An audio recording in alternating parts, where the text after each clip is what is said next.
Back in River Forest, Illinois, on the Cougar Network, powered by Lutheran Public Radio. I'm CJ Sellner with my partner, Garrett Gajewski. Time for Game 2 here from River Forest. Cougars getting set to take on the Eagles in Game 2. CUC taking Game 1 by a final score of 13-10. A wild game, to say the least. Oh, for sure. I mean, that was just an offensive explosion from both teams. And still, it looks like the wind is blowing out, more left to right action here early in Game 2. So with Brian Musilek on the mound, we'll see if we could limit them to their offense. Cougars will send Brian Musilek to the mound here in Game 2. Brian Musilek on the season has a 1-1 record with a 4.7 ERA in 15 1/3 innings pitched. Has struck out 14 and walked 7. This will be his first appearance as a starter this season. He did a lot of both last season for CUC, so it's no new role for him. Right. I mean, he started getting into that starter role toward the end of the season, and now, again, at the beginning of this season, he was back in the bullpen, but now going back to the starting role, he's really the Mike Formella from last year now, that Swiss Army knife. It'll be Jeff Tucker, the center fielder, leading off. Tucker, Fowler, Field, Cheney, Bogeski, Gavick, Willis, Perales, Adams. So the same 9 for Edgewood as the first pitch is hit into center field for a first pitch leadoff base hit. With one on and nobody out now, it'll be Alex Fowler, the batter. Third baseman, number 6, Alex Fowler.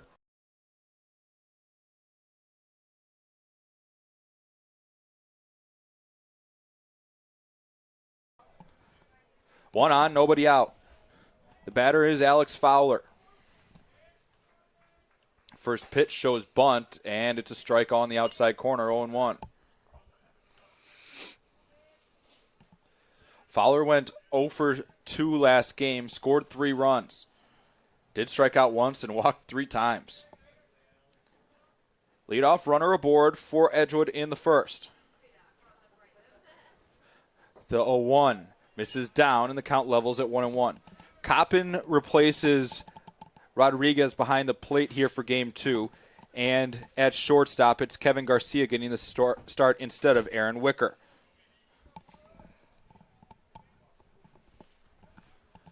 One ball, one strike, the pitch. Swung on and grounded towards first. Massey will field it, and his only play is a step on first. One away as the runner advances to second on the play.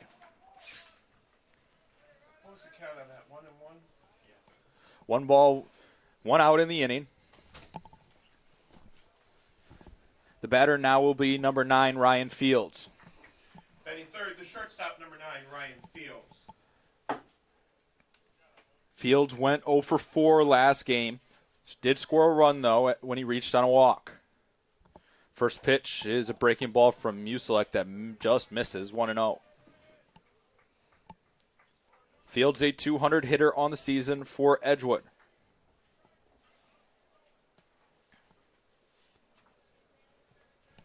Musilek waiting, looks towards second, kicks. And the 1-0 pitch is fouled off, and the count levels at 1-1. Yeah, outfield shading Fields toward right center a little bit. Brandon in left field compared to the other 2 outfielders. One ball, one strike. Kick and the pitch, a breaking ball that swung on and missed. And the count's now 1-2. Yeah, huge movement there from Musilek's slider. I think the wind could help with that today, with the wind blowing out. One ball, 2 strikes to count. One out in the Edgewood first. See if we'll get as much scoring as we did in Game 1. Most likely. We'll see what happens. We'll see what happens. Odds are in the offense's favor. 1-2 the count. Kick and the pitch. Breaking ball. Good job by Fields laying off that one, and the count levels at 2-2. Wind continues to howl here at CUC baseball field out to dead right field. Nice to have a press box to keep us out of the wind. It's pretty comfortable. As the 2-2 swung on and missed, and Coppin applies the tag, and there's 2 outs in the inning. Yeah, I was out there for about 10 minutes, and I was already cold just because of the wind. 2 outs in the inning now. Nick Cheney, the DH, will be the batter. Number 27, Nick Cheney. Cheney, a .394 hitter on the season. Went 5 for 5 with 3 RBIs in Game 1. Yeah, I found out that was the 10th time in Edgewood baseball program history that they had a player with 5 hits in a ball game. 0-1 the count after the first pitch is fouled off. It's good to have friends like David Petroff up at Edgewood College giving you those kind of stats. Oh, for sure. I mean, Makes you sound a lot smarter than you look. yeah, thank you, David. 0-1 the count with 2 outs and a runner on second. Kick and the pitch. Fastball catches the outside corner, and it's 0-2. Cougars going with the same lineup, basically, besides Garcia getting the start and Coppin behind the plate. Same outfield. Same DH. It's hard to take Brady Roberts out of the lineup the way he's swinging the bat. The 0-2 pitch is a breaking ball that misses.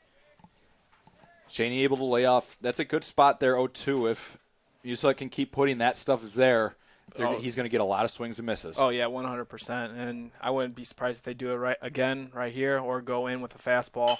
The 1-2 pitch is singled into left. Runner's going to get waved around third. Throw's going to get cut off. And Edgewood, once again, much like Game 1, takes an early lead here.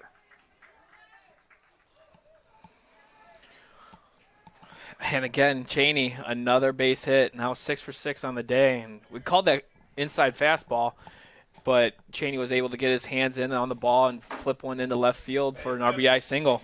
Garrett Bogeski will be the next batter, another one that killed CUC in Game 1. He went 2 for 3 with 6 RBIs. 1-0 Edgewood leads it here in Game 2. Clouds breaking up here in River Forest. It's turned out to be a pleasant day for baseball. Still need a blanket out in the bleachers for Cougar and Eagle fans, but in general, not bad for Midwest baseball at the last day of March. The 1 swung at and missed, and it's 0-2. Yeah, just overall a great day. Like you said, I mean, late March, you'll take this weather any day of the week. No balls, 2 strikes to count. Kick and the pitch. Fastball is called strike 3 on the outside corner. And the Cougars allow 1 in the first on 2 hits. We're going to the bottom of the first. Eagles 1, Cougars coming up to bat. After half inning of play, Eagles 1, Cougars coming to bat.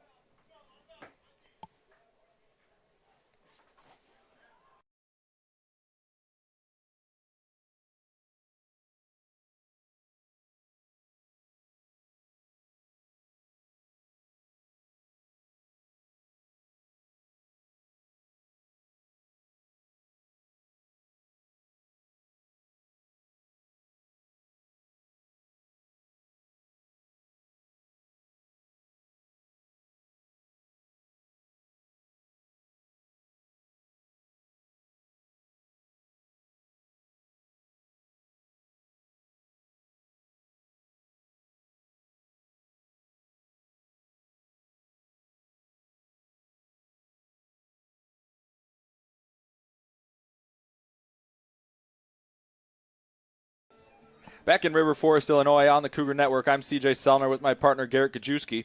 Steve Gavin to take to the hill for Edgewood here in Game 2. He's no unfamiliar opponent for CUC. He pitched 8 innings against the Cougars last season, taking the loss, allowing 11 hits, giving up 6 earned runs, walking 4 and striking out 5. And then this year he's doing very well in the starter role. He's 1-2 with a 2.45 ERA. He's pitched 22 innings and has 24 strikeouts on the year. Does get hit around a little bit at having 20 hits allowed. First pitch fouled off. However, the opponents are hitting only 244 against him. No balls, 1 strike to count. It's Van Duzer, Silva, Massey, Wilson, the top 4 in the Cougar order. The 0-1 is off the outside corner, and the count levels. Duzer going 0 for 4 in Game 1. Was walked once. The 1-1. inside, and it's 2-1.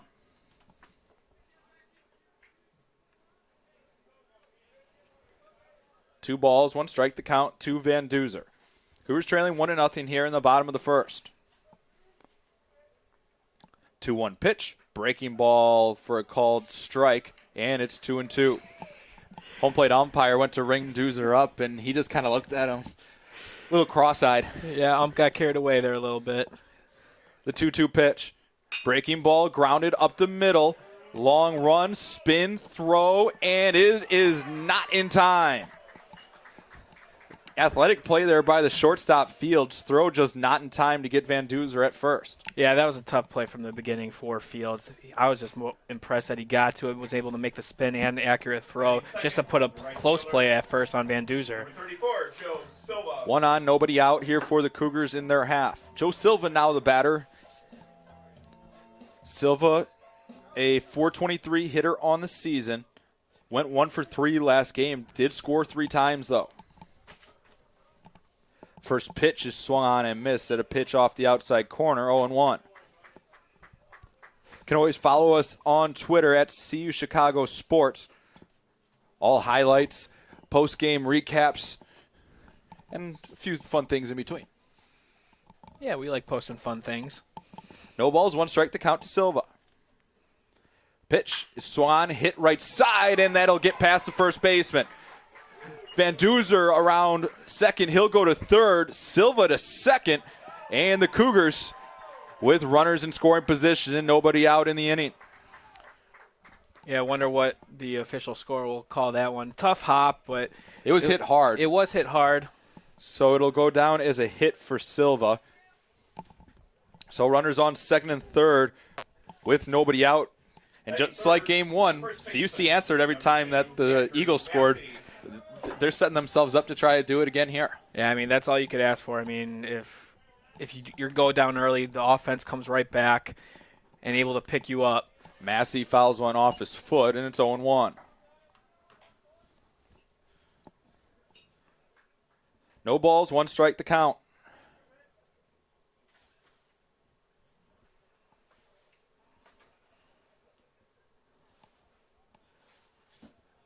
Ready? And the pitch. Swan and hit to left, and that'll be down for extra bases. 1 run is in. A second run will come around to score. Massey to second, and the Cougars take the lead 2-1. Yeah, Massey stayed back on that curveball and was able to rip it down the left field line.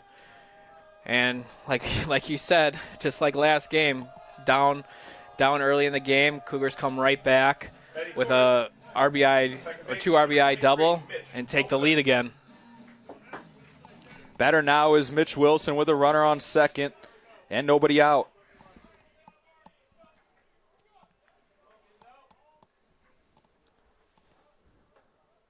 First pitch is swung and foul tip. Wilson took a big hack at that one.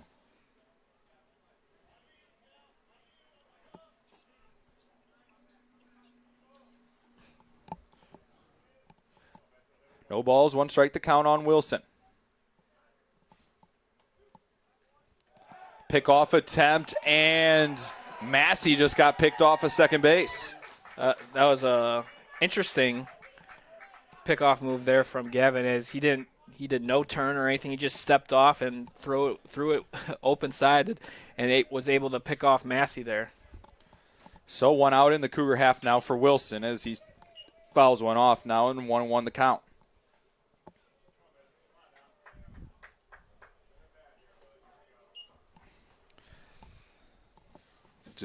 Do something good and get it taken away. Coach will praise you and then say, hey, get it together all at the same breath.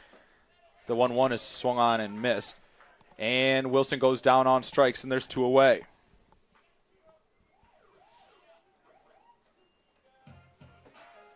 Batting fifth, the center fielder, number 3, Keegan Tyrell.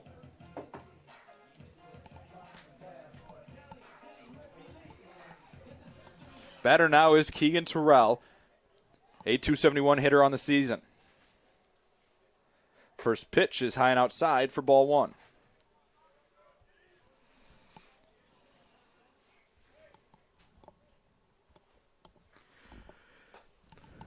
Pitch misses, and it's quickly 2-0.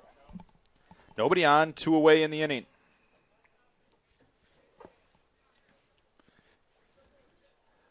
Wind and the 2-0. Breaking ball misses down, and it's 3-0 now to Tyrell. Roberts would be next. Kick and the 3-0. Fastball catches the outside corner, and it's 3-1. 3-1 pitch. Breaking ball gets Tyrell to buckle his knees, and the count runs full at 3-2. 3 balls, 2 strikes, 2 outs. 2-1, Cougars lead it. 3-2 pitch. Breaking ball down and away, and the Cougars put a 2-out base runner on board. Yeah, good at bat there from Tyrell, able to work Gavin. Now at 18 pitches through 2 1/3. And like we saw in that first game, we want to get to their bullpen. Now it's the Beach Boy man himself, Brady Roberts, coming to the dish. Talk about having a good game 1. Yeah, I mean, he really set the tone there in game 1 with that home run, and just later in the ball game with another 2-run double. Tyrell on first, Roberts the batter. First pitch misses up for a ball, 1-0. Massey delivering in the inning, taking a 2-1 lead. The pitch swung on and grounded third base side, but foul. Count now 1-1.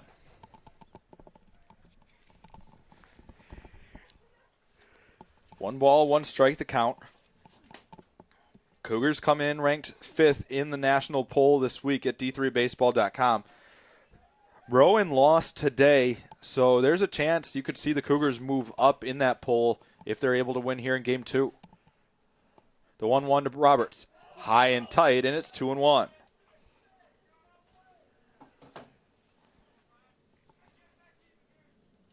Cougars set to head to Marion on Monday after the Easter holiday, as a 2-1 breaking ball is in there for a strike.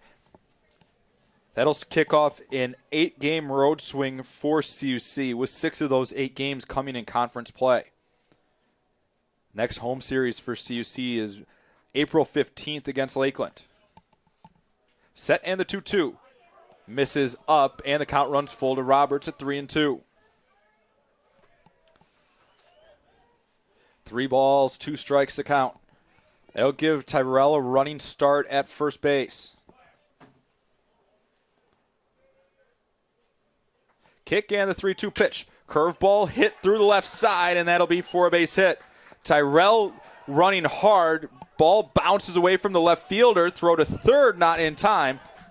It'll be a single and an E7, putting runners at second and third for CUC with 2 outs in the first. Yeah, good awareness there from Tyrell and Roberts, able to take that extra base and get even further into scoring position off that bobble from Autumn. The batter now will be Kevin Coppin.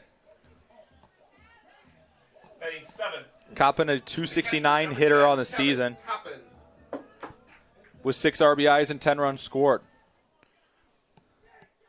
Cougars have a chance to build on their lead here in the first inning with 2 in scoring position and 2 away. First pitch to Coppin is high and outside for ball 1.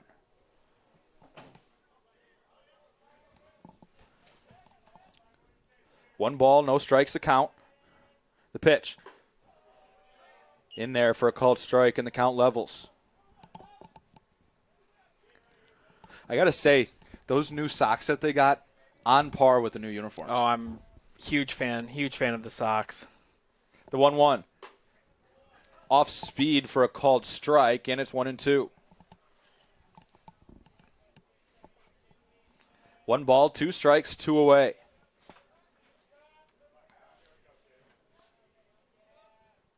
Kick and the pitch. Swung on and missed. Coppin goes down on strikes. Cougars able to pick up 2 runs in the inning, though, on an Andrew Massey double down the left field line. It's 2-1 Cougars after the first inning of play. At the end of 1, Cougars 2, Eagles 1.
Back in River Forest on the Cougar Network, it'll be Cal Gavick to lead off. 6-7-8 due up for Edgewood in the second, trailing 2-1.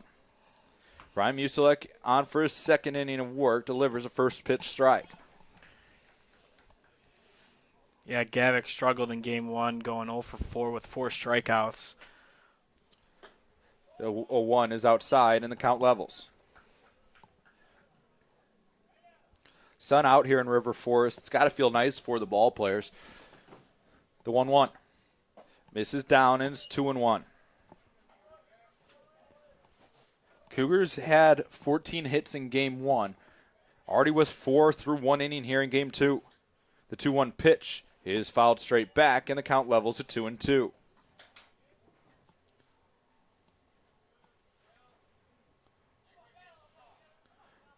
Two balls, 2 strikes. Nobody out. Musilek winds and the 2-2. Misses down. Coppin thought it was going to be an easy strike 3, but umpire disagrees, and the count's now full. Wind and the 3-2. Swan and missed. He struck him out. 3 strikeouts on the day now for Brian Musilek.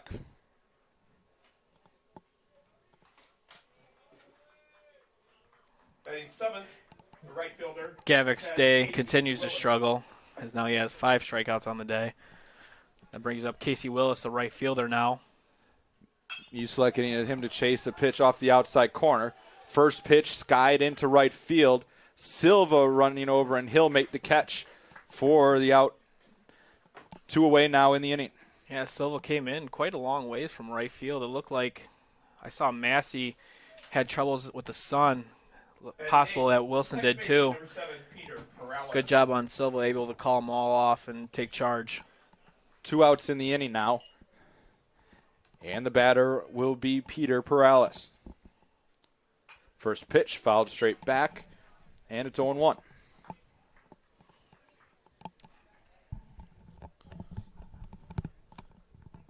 Perales, a .286 hitter on the season, went 1 for 5 in game 1.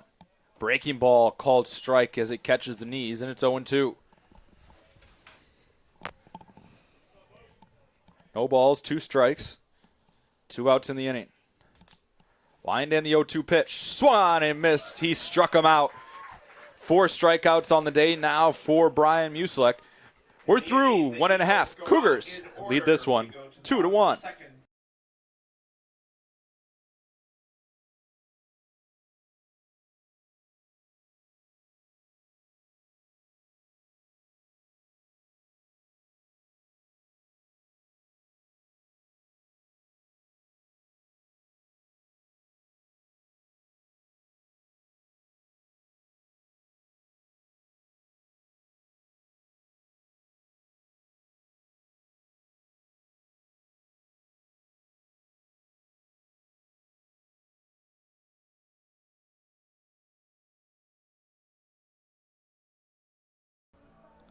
Back in River Forest, Illinois, on the Cougar Network. I'm CJ Sellner with my partner, Garrett Kajewski. Glad you chose to spend your Saturday here with us watching Cougar baseball.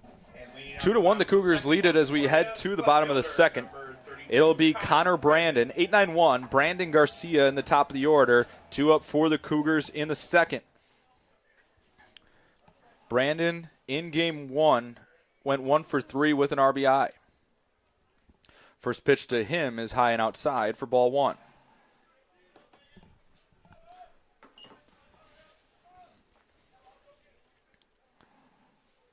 Wind and the pitch upstairs, and it's 2-0 now to Brandon.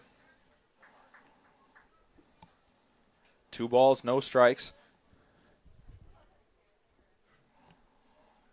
Gavin winds. Breaking ball will be in there for a strike. So far, Garrett, I think he's shown that he is more than willing to throw that breaking ball in any count. Right, and he has that confidence where that curveball is effective in any count, like you said. And he's giving the hitters, mixing up their eye levels and keeping them off balance. 2 balls, 2 strikes to count now to Brandon. Wind and the 2-2. Fastball bounces in, and the count runs full. Brandon's season average stands at 130. He's been trying to work his way back into the lineup as the Cougars' everyday left fielder. The 3-2 pitch. Breaking ball grounded on the third base side, and it'll roll foul.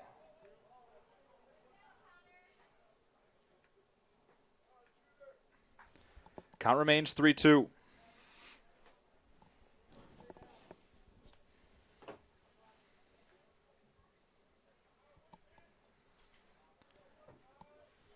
Wind in the 3-2 pitch. Breaking ball misses upstairs, and the Cougars get a leadoff base runner. Great at bat there from Brandon, able to work a 7-pitch walk. Batting ninth, With shortstop, one on number 4, and nobody out, the Kevin batter will be Garcia. Kevin Garcia, the Cougars shortstop. Garcia, a .333 hitter on the season.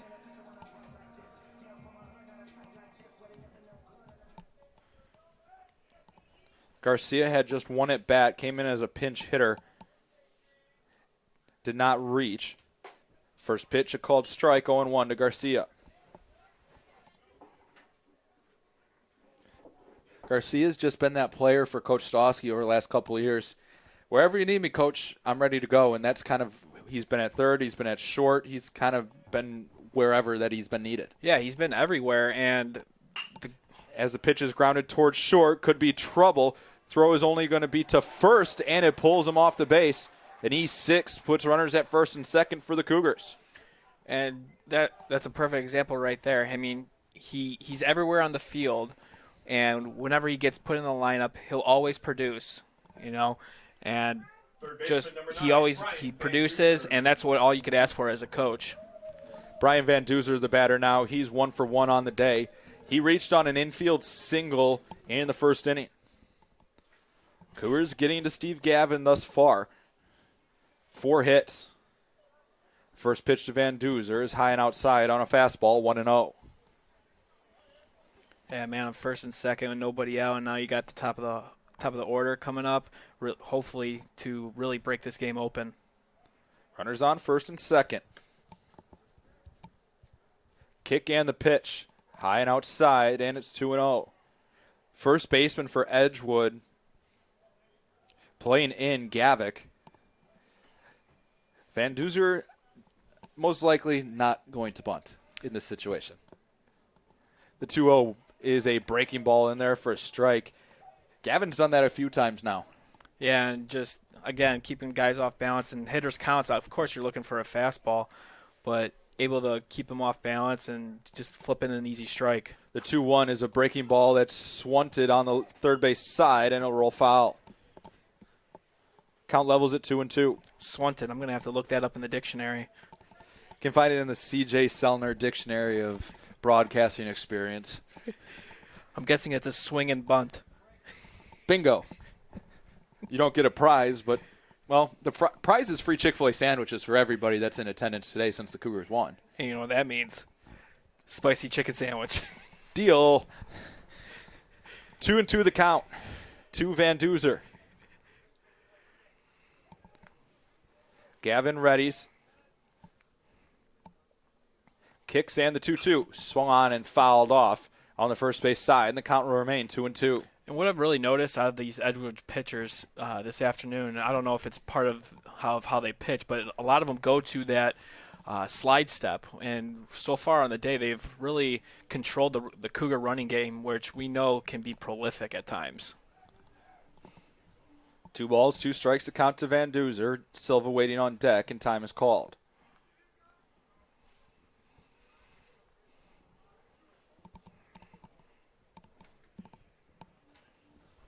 Runners on first and second. Cougars already leading 2-1. The pitch. Breaking ball hit through the left side and for a base hit. Brandon will be waved around third. He's going to try to score, and it'll be easy, and it's 3-1 CUC. There's the Brian Van Duzer we all know that's been in there, that has possibly been missing so far in the early season, but Van Duzer getting the single through the left side on a pitch which was a breaking ball down as CUC is able to take a 3-1 lead. Brandon running hard the whole way. Cougars still threatening in the inning. Runners on first and second, still with nobody out. First pitch is down to Silva, 1-0.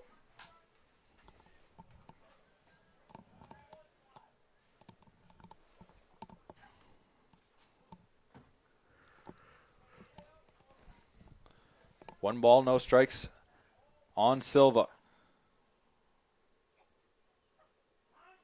And Silva will call time.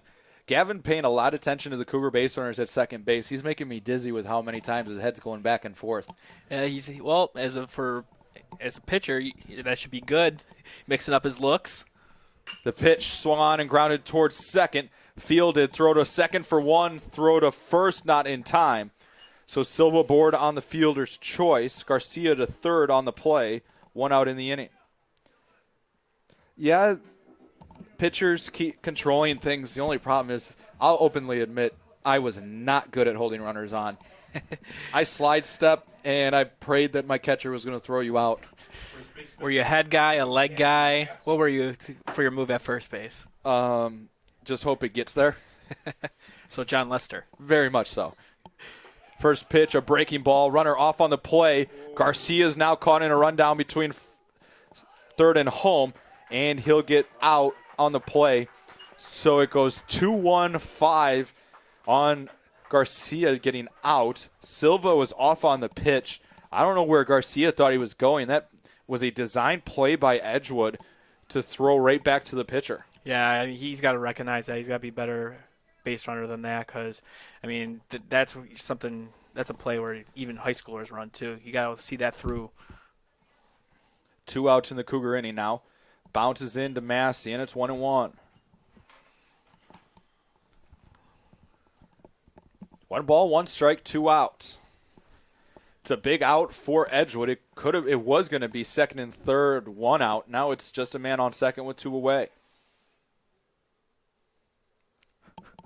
The pitch down in the dirt and blocked by Bogeski. Count now 2-1 to Massey.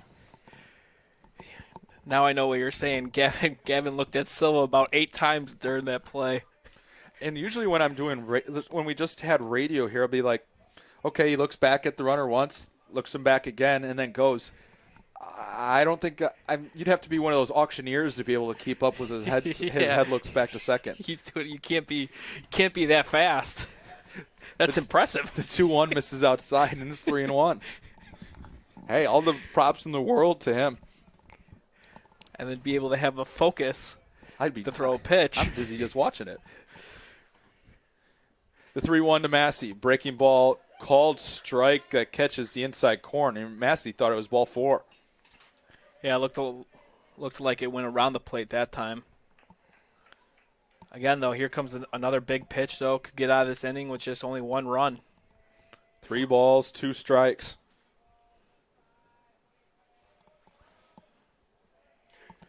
The kick and the pitch. Swung on and laced to left, but it'll go foul.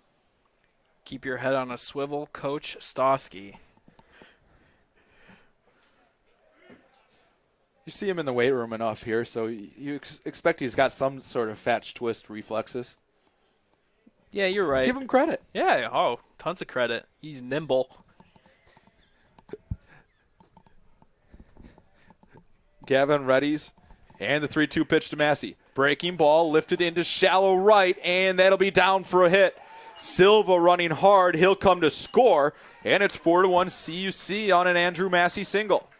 Great piece of hitting there from Andrew Massey as he took that little slider / curveball, low and away, stuck the bat out, was able to flip one in right field and get a huge 2-out RBI. That was a pitch down and out of the zone that he was able to get the bat head out on. Second baseman, number 23, Mitch Wilson. Silva running hard with 2 outs, scoring easily and giving the Cougars a 3-run lead. Mitch Wilson, the batter now. First pitch down and away, 1-0. And we talk about pitch count. I mean, we're only through an inning and 2/3, and Gavin's already at 52 pitches. That bodes well for the Cougars' offense as you want to get to that Edgewood bullpen. The 1-0 pitch is high and tight to Wilson, and it's 2-0.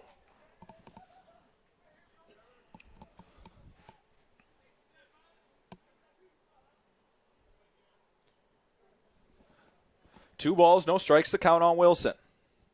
Kick and the 2-0 down and away, and it's quickly 3-0. Wilson 0 for 1, struck out in his first at bat.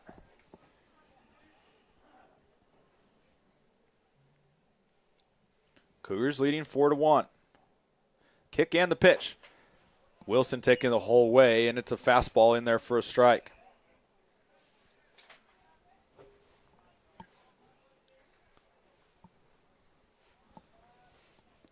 Three balls, 1 strike, the pitch. High to Wilson, and a 2-out walk. He'll put runners at first and second for CUC with Keegan Terrell coming up to bat.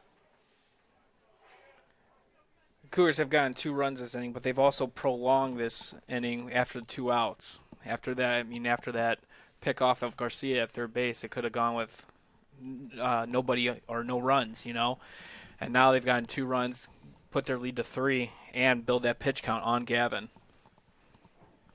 Cougars leading this one. As Edgewood wants to go have a word on the mound.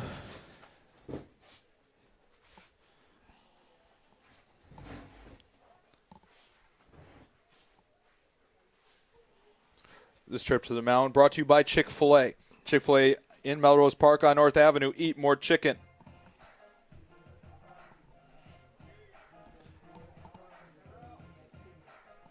Center fielder number 3, Keegan Tyrell.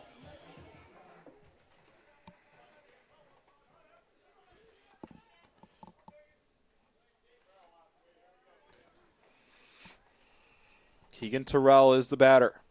First pitch, swung on and hit to the left side, but it'll go foul. Again, the aggressiveness from Tyrell with runners in scoring position. I'm pretty sure that's about the 4th time swinging on the day on first pitch. No balls, 1 strike, the count. Massey on second, Wilson trailing him at first. Kick and the pitch. Breaking ball misses up, and the count levels at 1-1.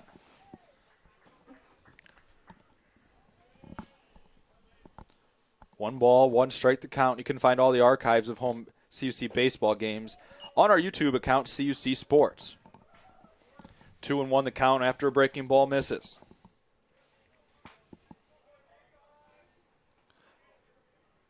Gavin looks towards second about a half dozen times. This one lifted into right field.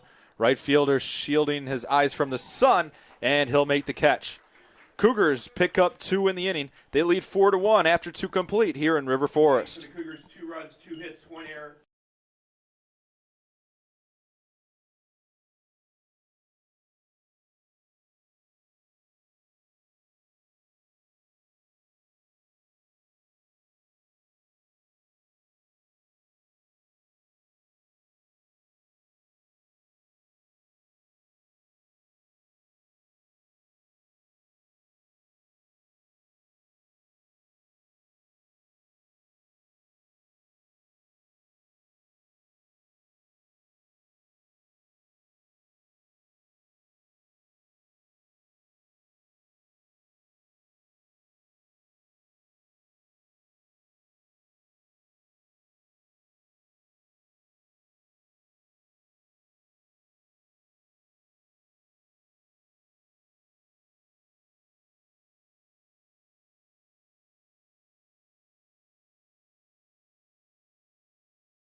Back in River Forest, Illinois. 9-1-2 due up for Edgewood, now trailing CUC by a score of 4-1. Brian Musilek for his 3rd inning of work. First pitch is lined back to him softly. I think he actually wore that off the wrist a bit, but he's able to recover and throw over to first for out number 1. He's a tough guy. He's a White Sox fan. Yeah, you have to be tough because you've endured a lot of losses if you want to go that route. Hey, Fielder, number so 19, every Jeff team has Tucker. endured losses. It's a rebuild. We all know. The future is bright. The 0-0 pitch as we move on with our lives is in there for a called strike 0-1.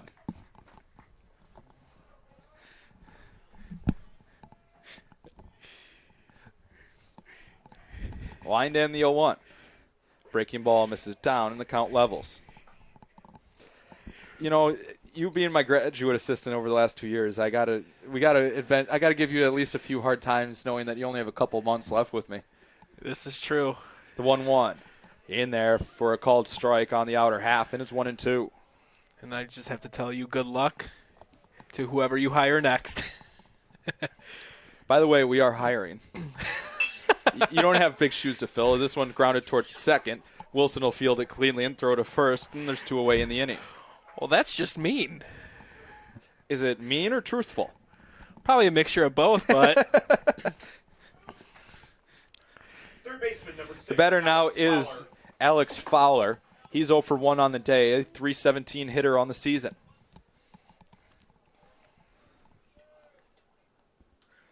First pitch misses for a ball, 1-0. Fowler grounded out in his first at bat. and it seems after that first inning, Musilek has really settled down, really pounding the zone. The 1-0 misses outside, 2-0 now. Well, it might. You have to attribute maybe a little bit to. He actually had time to warm up. He's used to being in the bullpen so far this season, where hey, all right, you're ready to go. We need you in 3 pitches. Right, yeah, I get that. It's something different for him, but also he is used to it, though. He's done it before. Plus, he's a senior. He knows better. He's up for any challenge. The 2-1 pitch misses down and away, and the count moves to 3-1.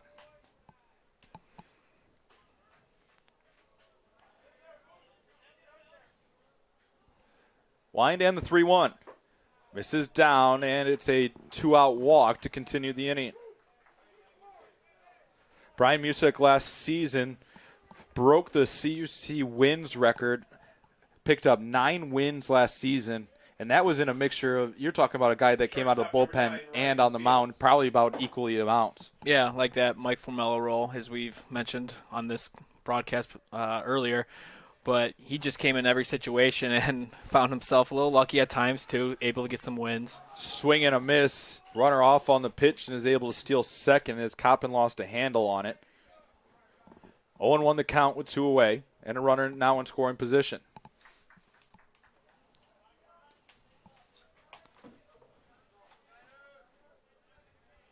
I believe that might be the first stolen base all day for both teams, as both teams has really controlled the running game.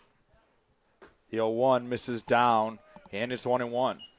Yeah, Musilek last season appeared in 17 games, starting 6, going 9-2, with a 2.48 ERA. Opponents batted just .253 against him. And he was just a big part of their success on the mound. As the 1-1 pitch is fouled off on the first base side. Yeah, I mean, him and Mike Formello coming out of the pen, doing both, really a huge success of why they went so far. Yeah, you talk about Mike Formella, 27 appearances last year in the maroon and gold. That's just insane. Nearly 70% of the games. The pitch swung on and lifted into right field. Silva battling the sun is there, and he'll make the catch. Cougars strand 1 eagle in the inning, and we go to the bottom of the third. Cougars leading 4-1. And 1 left on base after 2.5. 4-1.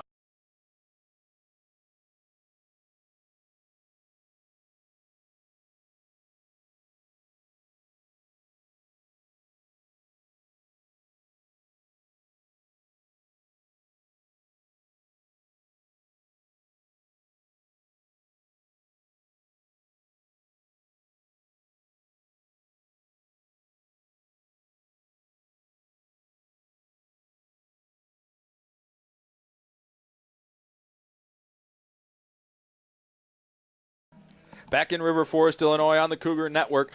Cougars lead this one 4-1 as we head to the bottom of the third. It'll be Brady Roberts to lead off the Cougar half. Roberts 1 for 1 here in Game 2, continuing his stellar day. First pitch, breaking ball in there from Steve Gavin. Gavin at 60 pitches through 2 innings has allowed 6 hits, struck out 2, walked 3. All 4 runs against him have been earned. The 0-1 bounces in, and the count levels at 1-1.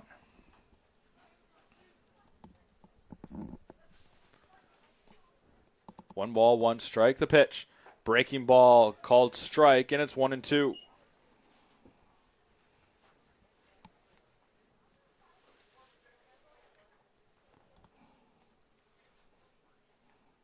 Wind has shifted a bit.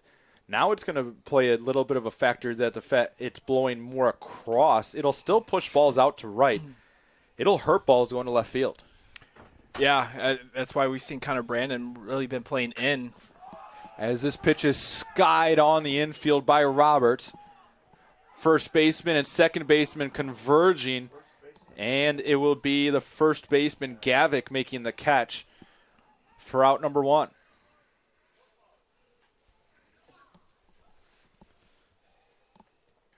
One out in the inning now. And the batter will be Kevin Coppin. Coppin 0 for 1, struck out in his first at bat.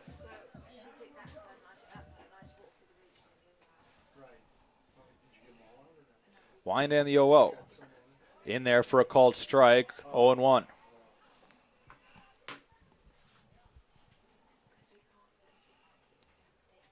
Wind and the 0-1 pitch. Coppin shows bunt and pulls back, and it misses down and in for a ball, 1-1.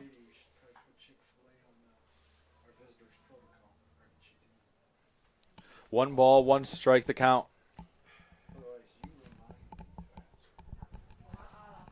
Wind and the 1-1. In there for a called strike, and it's 1-2.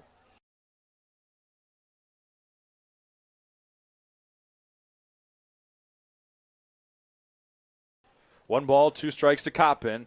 Breaking ball bounces in, and it's 2-2. One out in the inning. 4-3 your score. Wind in the 2-2 pitch. Swung on and missed. He got him to chase one down for out number 2. With 2 outs in the inning now, it'll be Connor Brandon, the left fielder, the batter. 32, Connor Brandon. Brandon with no official at-bat here in Game 2. He drew a walk in his first at-bat. First pitch, down and away for ball 1. Gavin trying to settle in a little bit.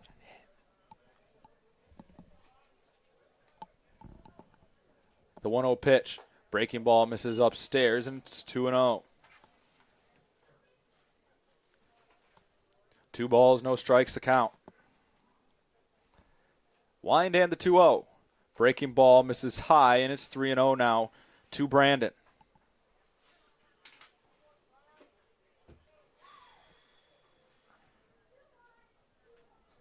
Three balls, no strikes to count. Wind and the 3-0 pitch. Called strike on the outside corner, and it's 3-1. 3 balls, 1 strike, the count on Brandon. Wind and the pitch. Breaking ball lifted into center field. Playable for the center fielder, Tucker, who will make the catch. And the Cougars are retired in order in the 3rd. We're through 3 complete. Your score, Cougars 4, Eagles 1. In the 8th, the Cougars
Back in River Forest, Illinois on the Cougar Network. It will be 4-5-6 due up for the Eagles here in the fourth. Nick Cheney, the batter. He's 1 for 1 on the day. He's been a Cougar killer, to put it lightly. I would say so, and if Muselek was able to get him out. As the first pitch is roped down the right field line, it'll drop foul. I was going to say, if he's able to get him out, he should deserve a medal.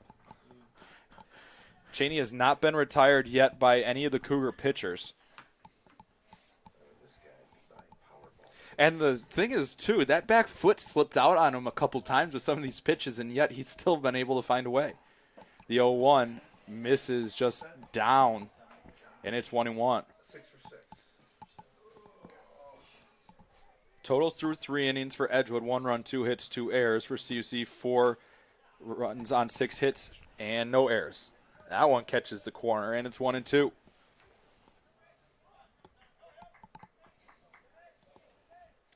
Muselek winds and the 1-2 pitch. Swung on and popped foul and out of play, and the count remains 2-2.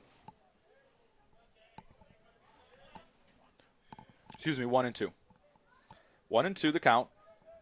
Cougars shifted for the pull. The pitch misses. No, called strike 3. Hope you're buying the medal, Garrett. 1 out in the inning now after Cheney gets retired for the first time in the doubleheader. The catcher, number 25. I'll buy the medal. Garrett Bogeski will be the batter now. 0 for 1 here in game 2. He struck out in his first at bat. First pitch, breaking ball, swung on and chopped foul on the third base side. Yeah, Cougars outfield shifts over to the left side now. Big gap in right center.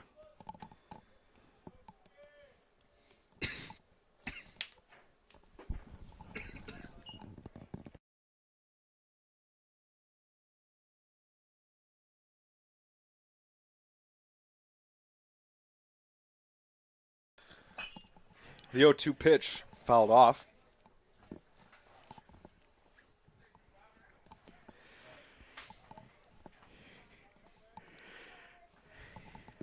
Bogasek steps back in. Moose gets a sign in from Coppin. 0-2 pitch. Fastball out. Count moves to 1-2 now.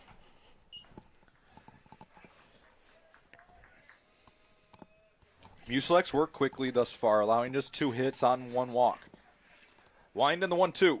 Swung on and hit into left center, and that'll be good for a 1-out base hit. Cougars will run it down in time. And Bogeski gets back to what he did a lot in game 1, getting on base. Runner on first now, the batter will be Cal Gavick.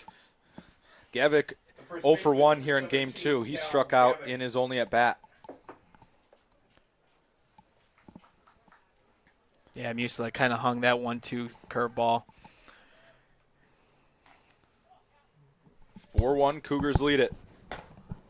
The 0 pitch sawed him off for a foul ball, and it's 0-1.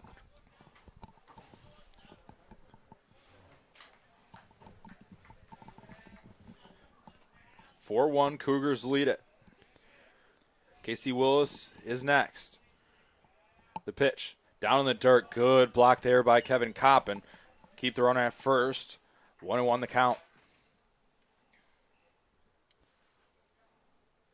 Muselek at 50 pitches on the day. It's an efficient performance so far. 50 pitches through 3 1/3. The pitch. Called strike on the outside corner, and the count's 1-2.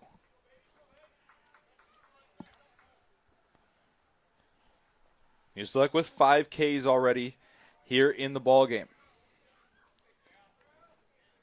He readies, and the 1-2 pitch. Breaking ball misses outside, and the count levels at 2-2. Runner still on first, 1 out in the inning.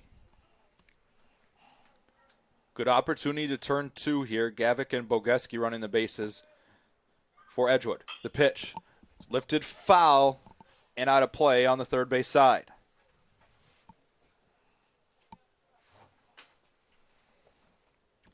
2-2, the count remains.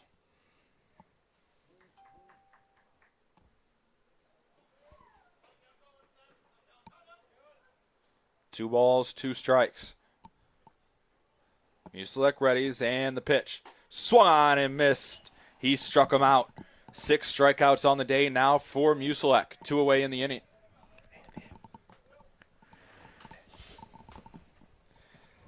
With 2 outs now, that'll bring up the right fielder, Casey Willis. And last pitch, Garrett, was just a good spot by Moose, and he's hard to get to when he's locating like that. Right, and on the inner half, Gavik's been having trouble with the fastball all day, and that's just a good pitch by him. First pitch, breaking ball for a called strike, 0-1 to Willis. He's 0 for 1 here in Game 2. And with something like that, you have to challenge the bottom of the order. All right, you can't have them beat you on your off-speed stuff. The 0-1 pitch, swung on and popped foul and out of play, and Musilek is in the driver's seat now, 0-2.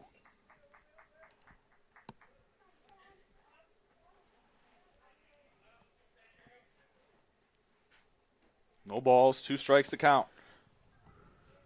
Musilek readies and the pitch. Swung on and hit into center.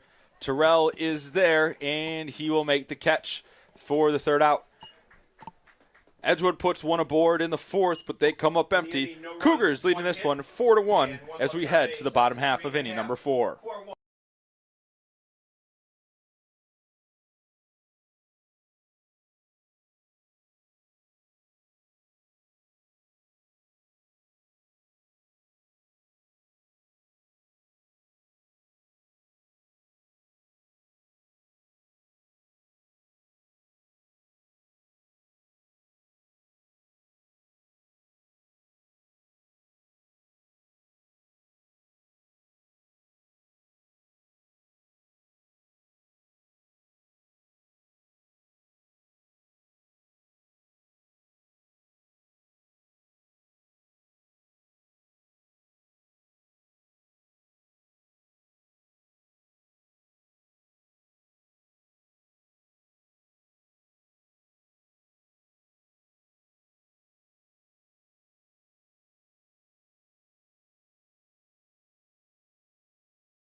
Back in River Forest, Illinois.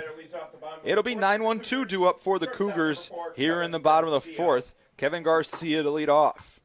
He's 0 for 1 on the day. Reached on an error in his first at-bat. First pitch in there for a called strike as Steve Gavin is on for his 4th inning of work. He's thrown 75 pitches now through 3 innings. The 0-1 to Garcia. Fastball at the belt is a called strike, and it's 0-2.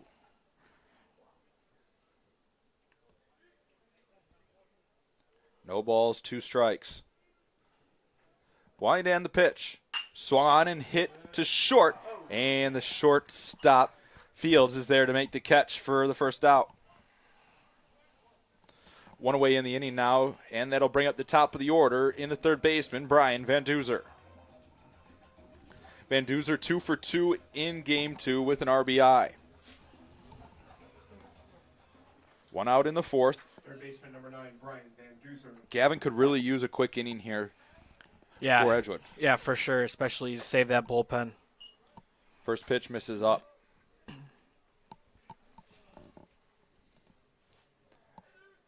Wind and the 1-0. Well outside, and it's 2-0. Cougars scheduled to head to Marion on Monday after the Easter holiday. Game scheduled at 1 and 4 p.m. Pitch misses outside, and it's 3-0 now to Van Duzer. After the Easter holiday. Got any Easter plans? I'm cooking. 3-0. As scary as that can sound. Runner on first now after Van Duzer draws a 4-pitch walk. Got a couple GAs coming over. It's going to be a grand old time. Sounds so much fun. Especially because you weren't invited. Oh, that hurt. Does it? Joe Silva, the batter, not with the runner on first. Silva 1 for 2 here in Game 2. Season average standing at 425. It's dangerous in here, dodging all these knives. First pitch called strike on the outside corner, 0-1. Feels like that home plate umpire has been a little lenient on that outside call, especially to lefties. And then in the same breath, there's been a few of them that you're kind of turning your head like, Right. okay, where was that? And But looking for the consistency. 0-1 the count to Silva. Van Duzer leading at first. The pitch down in the dirt and blocked. Van Duzer holds, and the count levels at 1-1.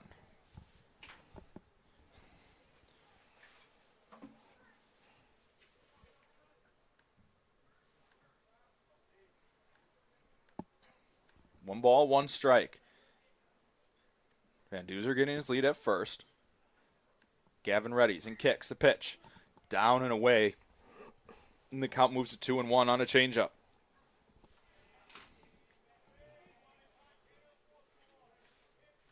Two balls, one strike.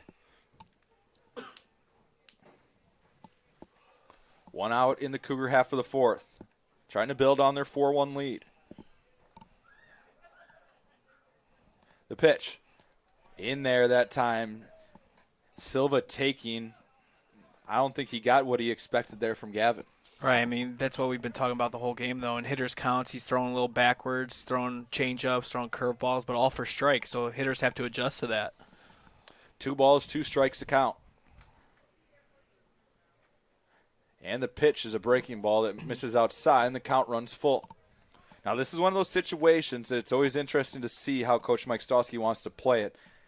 To stay out of a double play attempt, Silva's not one that strikes out much, that you could try to get something going here. It almost comes a pseudo hit and run. Right, I was thinking the same exact thing. I expect Van Duzer to be off and running on the pitch. He is, and Silva hits one down the right field line. That'll go for extra bases down into the Cougar bullpen. Van Duzer around third. He will try to score, and he will, and it's a one-out double for Joe Silva.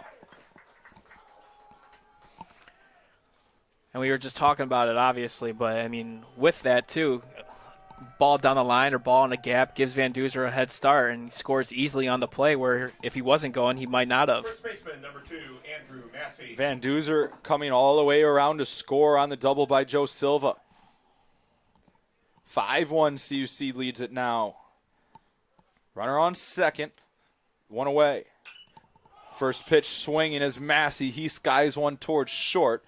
Over to make the catch is Fields, and there's 2 away. The batter now is Mitch Wilson, the second baseman. He's 0 for 1 here in Game 2, has struck out once. Second baseman, number 23, Mitch Wilson.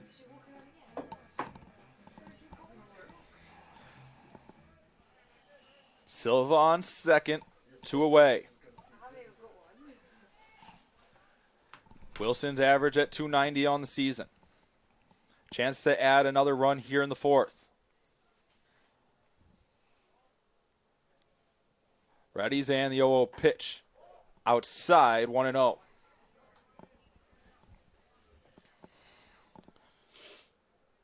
One ball, no strikes to count.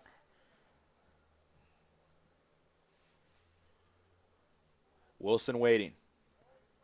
Pickoff attempt on a step back.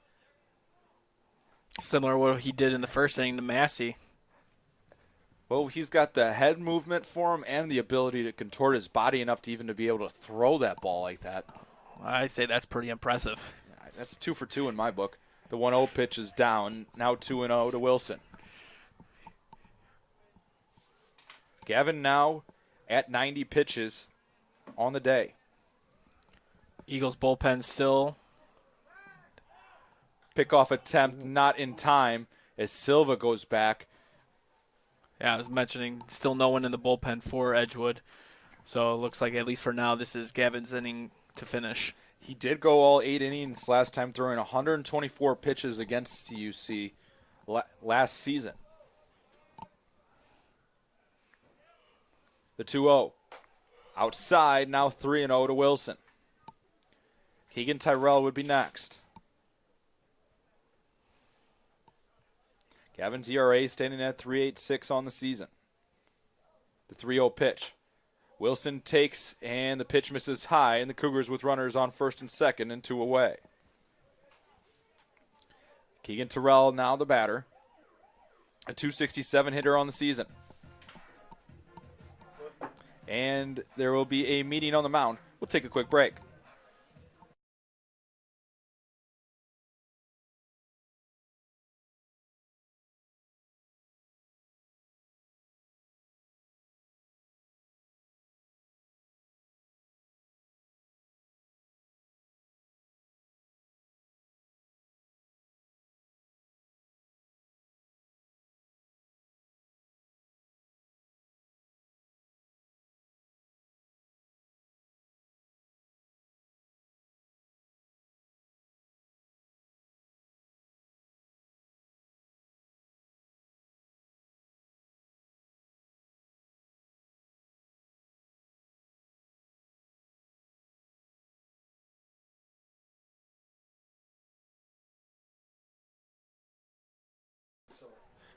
First pitch to Keegan Terrell is in there for a called strike, 0-1. Cougars leading 5-1 here in the bottom of the fourth. Terrell with an opportunity to add more here. Good speed on the bases for CUC. The 0-1 is a breaking ball that he took a big rip at and missed. And it's 0-2. No balls, 2 strikes to count, 2 away. Silva on second, Wilson on first. Tyrell is the batter. Gavin looking towards second and ready. Pitch bounces in, blocked by Bogeski. Count moves now to 1-2. Cougars with 5 runs on 7 hits thus far. Trying to add to that total here in game 2.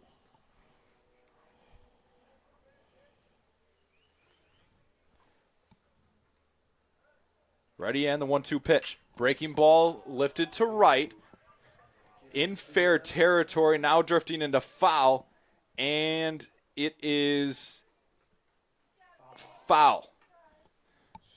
That just runs just out of our sight line down the right field line when you get into the Cougar bullpen. The right fielder, Willis, was giving chase the whole way. Unable to get there as a wind, which has kind of shifted to blowing across, I think played a factor with him not being able to get to that ball. Yeah, for sure. It's not blowing straight out anymore. Like we said, it's more of a left to right field kind of type wind right now. And that ball started basically almost at him and drifted all the way toward the fence. 1 ball, 2 strikes to count. Kick and the pitch. Swung on and grounded sharply, foul on the third base side, and the count will remain 1-2.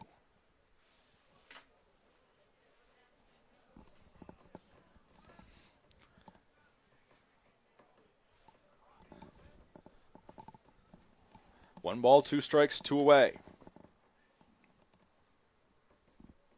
Gavin looking towards Silva at second. Ready's and the pitch. High, and the count evens at 2-2. Gavin, the senior from Reedsburg, Wisconsin. Coach seems pretty content with leaving a senior out there right now. You got nobody active in the bullpen. You're trailing 5-1, and he's nearing the century mark of pitches. Yeah, I mean, as this one's lifted into right, this could be trouble, and it's caught on a great running grab by the right fielder, Casey Willis. That saved at least 2 runs in the inning. Yeah, just a great grab from there from Willis.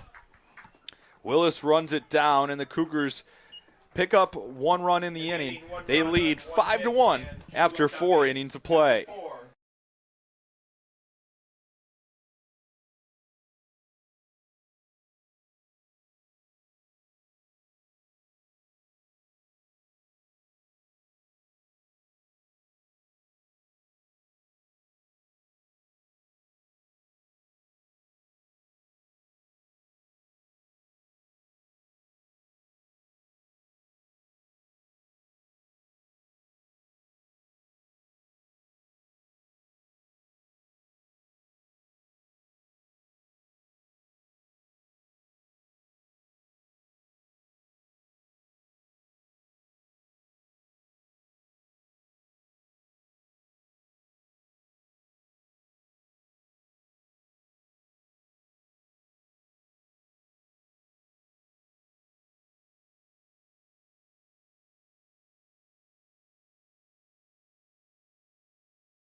Back in River Forest, Illinois, 8-9-1 due up for Edgewood, now trailing 5-1 against CUC here in Game 2. First pitch is a bunt attempt picked up by Coppin, who will be able to throw it over to Massey at first for the first out of the inning. So 1 pitch, 1 out in the 5th for Brian Musilek, who settled in after giving up that first inning run. Yeah, and ever since then he's been pounding the strike zone with great command of all 3 pitches, and I mean he's held the Eagles to 1 run on the day and has provided the Cougars this 4-1 lead. First pitch called strike. Josh Ottom is the batter. He's 0 for 1 on the day. Still looking for his first hit on the season. He has scored, though, 3 times. The 0-1 pitch just misses down, and it's 1-1.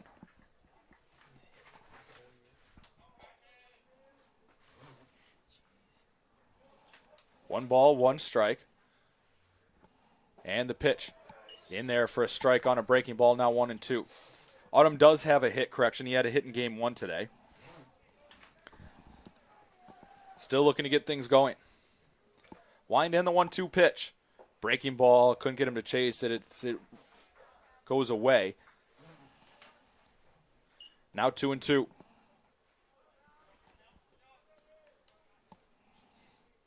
Two balls, 2 strikes. Musilek winds in the pitch. Hit towards right, and it'll get through the right side for a base hit. Silva will field, and it's a 1-out base runner for the Eagles in the 5th. Yeah, I'm fine with that pitch, though, from Musilek. He's bottom of the order. Got to challenge him with a fastball. Just got to give credit where credit's due there. And able to fist one out to right field for base hit. Jeb Tucker now will be the batter. He's 1 for 2 on the day. 179 hitter on the season for the Eagles. First pitch, breaking ball is swung on and missed. Got him to chase one out, down and out of the zone. 0-1.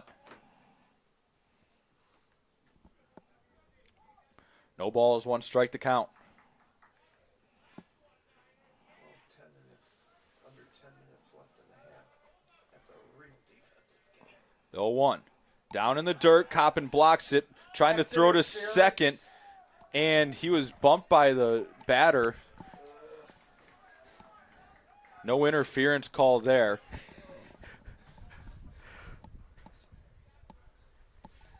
Runner able to advance on the dirt ball read. 1-1 the count now. Coppin trying to get that interference call in the batter's box, which the batter does have the right to that box. Right. This pitch grounded towards second, takes a huge hop. Wilson able to get it off the lip, and he's able to save that one from going into right center field. Yeah, that's a great play from Mitch Wilson, being able to have those kind of reflexes right away to get that hop, and because that ball was about 7 feet in the air, and to make that play and get out number 2. We look at it again. It catches exactly on that lip going towards second base. Wilson able to recover and avoid letting that one go into right center, which would probably have been a run scoring opportunity. First pitch misses for a ball, and it's 1-0. Or correction, 0-1. I've had trouble today with this second home umpire. A little bit of a delayed strike call. He does have a delayed strike call. The pitch swung and hit towards short. Garcia with a long throw across, and it's not in time. So a run score on an infield single, and it's 5-2 Cougars in the 5th. Yeah, it was a good effort there from Kevin Garcia there, ranging to his right. Just had to plant and throw, just couldn't get him Fowler out with his speed. Batter now will be Ryan Fields. He's 0 for 2 on Game 2. As he swings and hits one down the right field line, it'll go foul. Outfield with the adjustment from Coach Colin Betheren. They're shifting toward right center. Silva more toward the line. Big gap in left center. Runner on first with 2 outs in the inning. Musilek trying to protect a 3-run lead. Pitch swung on and missed at a fastball in the outside corner, and it's 0-2.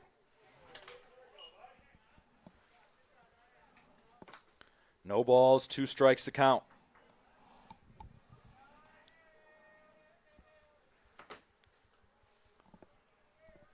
Muselak readies, pitch out. They were expecting Fowler to run on it. Takes it high and outside. 1-2 the count.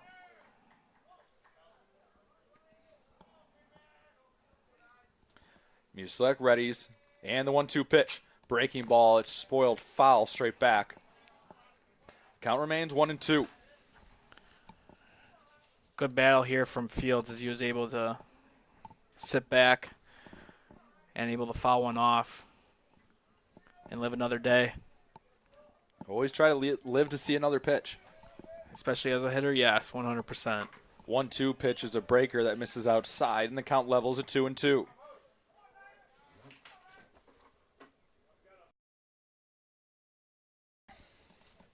Two balls, 2 strikes, 2 outs in the top of the 5th. Muselak kicks the pitch, swung on and missed. He struck him out on a pitch down in the zone. 7 strikeouts now for Muselak on the day. 2 hits and 1 left on base. Cougars lead this one 5-2 halfway through. It's Concordia 5, Edgewood 2.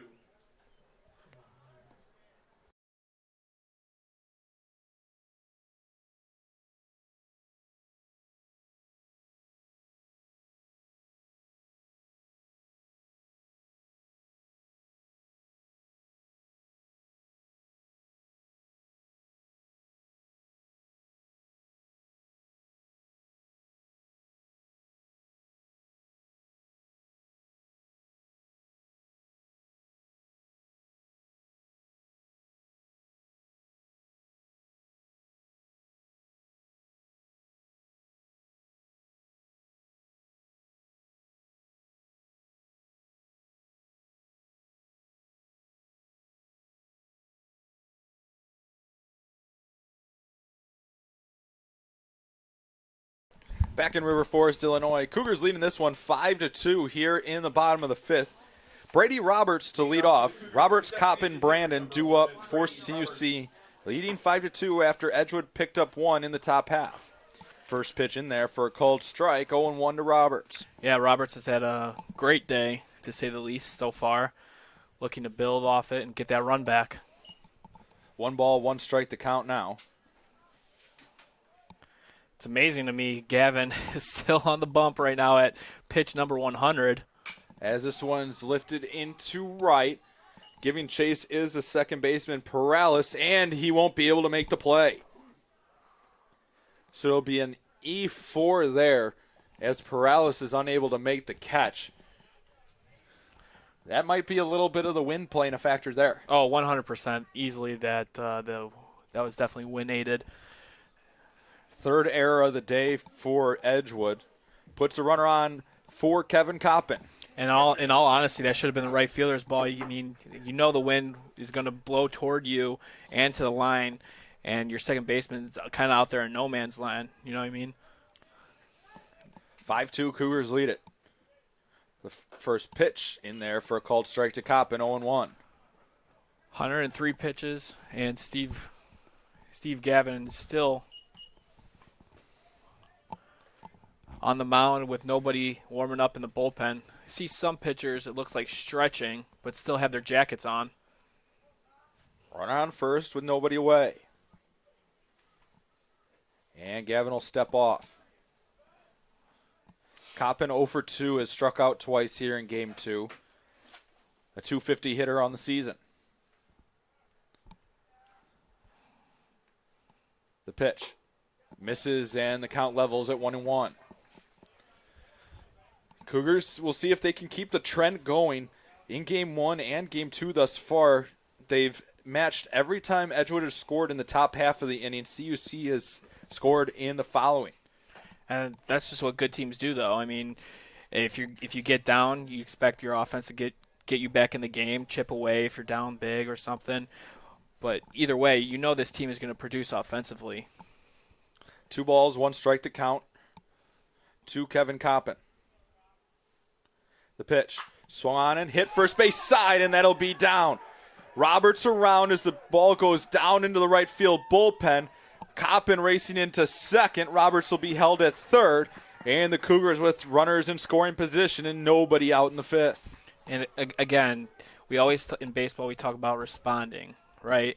And Edgewood able to get a run back, and now right out of the gates, first two hitters in the inning, we got man on second and third, looking to build on our 3-run lead. How much does that take the wind out of the sails of you as a team trailing in a game when a team can do that to you?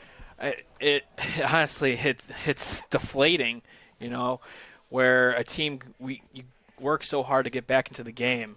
First pitch fouled straight back by Brandon. Work so hard to get back into the game, and then they just quickly come back right at you. And again, you're looking at a 5-run deficit.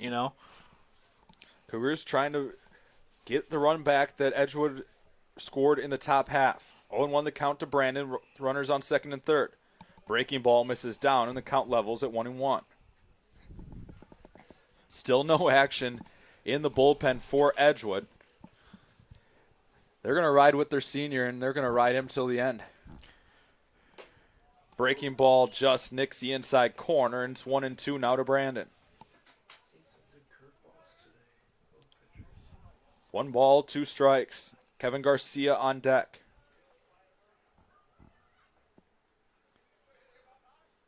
Gavin ready, and the 1-2. Misses down, and the count levels at 2-2. 2 balls, 2 strikes. Nobody out in the inning. Brandon with an opportunity with 2 in scoring position. Kicks and the pitch. Breaking ball misses inside, and the count runs full at 3-2.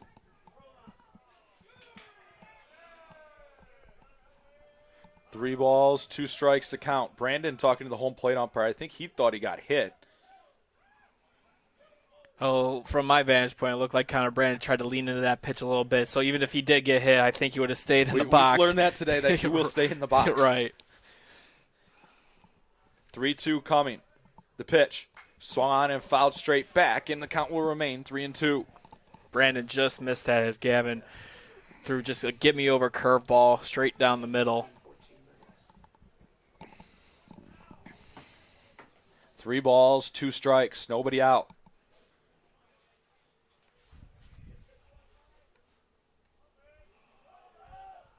Gavin sets in the pitch. Swung on and missed. He got him on a breaking ball. 4th strikeout of the day for Gavin. And there's 1 out, still with runners at second and third in the 5th. And right now that's a huge out for Gavin. Hopefully trying to limit the damage for Edgewood. The batter now will be Kevin Garcia. He's 0 for 2 in game 2. Roberts a decent runner at third. So something in the outfield, Coach Stosky, especially with this wind, you would expect him to try to score him.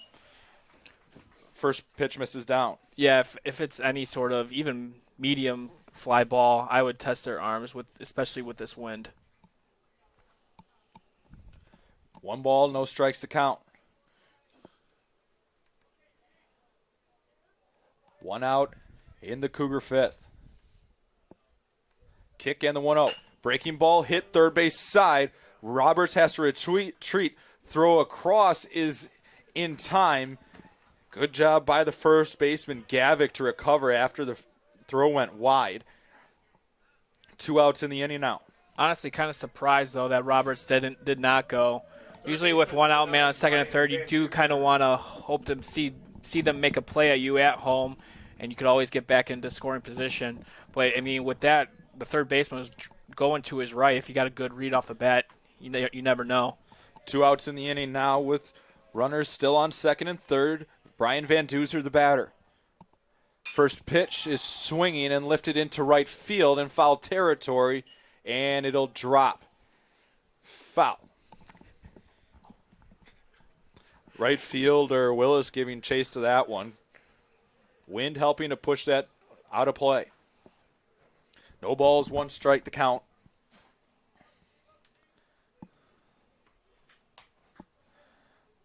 Van Duzer with a chance to open this game up.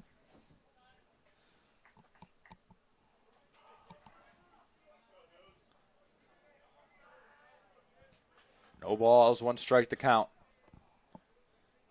Willis shaking off. Now readies. And time will be called by Van Duzer.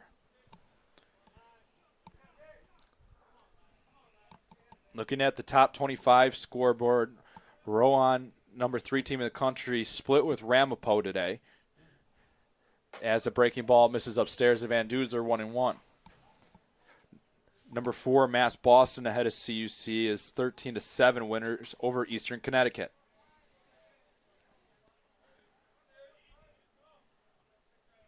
The 1-1. Swung on and hit to right, dropping quickly, and the right fielder, Willis, will be there to make the catch.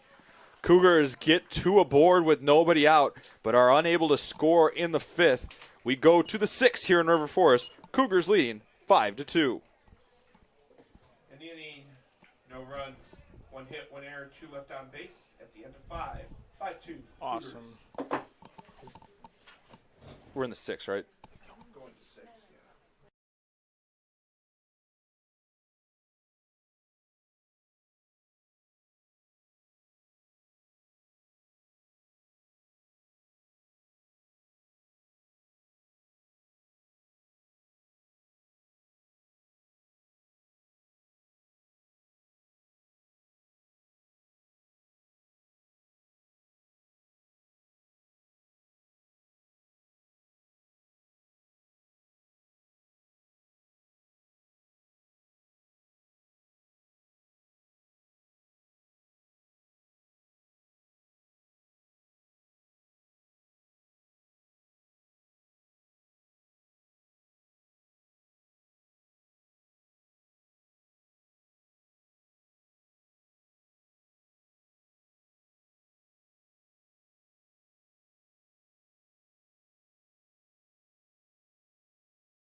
Back in River Forest, Illinois, on the Cougar Network, I'm CJ Solner with my partner Garrett Gajewski.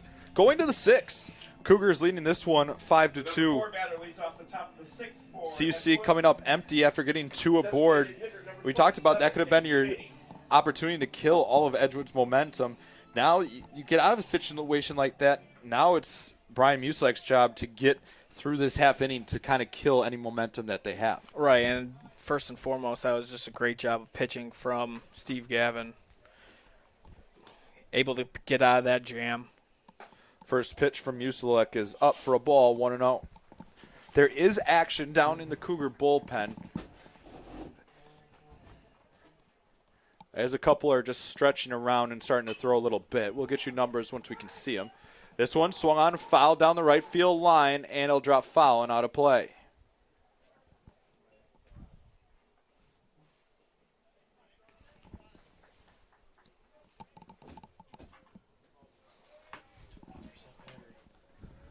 One ball, 1 strike to count.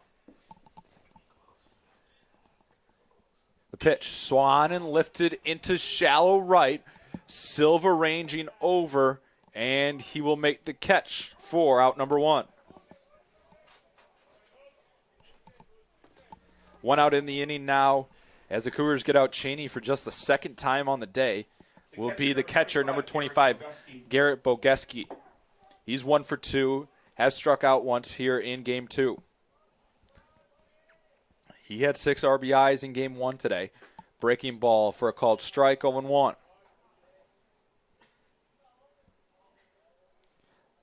Cal Gavick is next. The 0-1 pitch.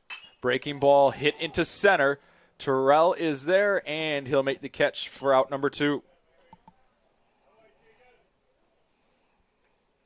2 outs in the inning now, and we'll have a pinch hitter for Edgewood. Pinch hitter will be number 34, Paul Capetta. He came in as a pinch hitter as well in Game 1, the junior from Downers Grove, Illinois. Your attention, please. Batting for the first baseman. In his only at bat, Capetta struck out.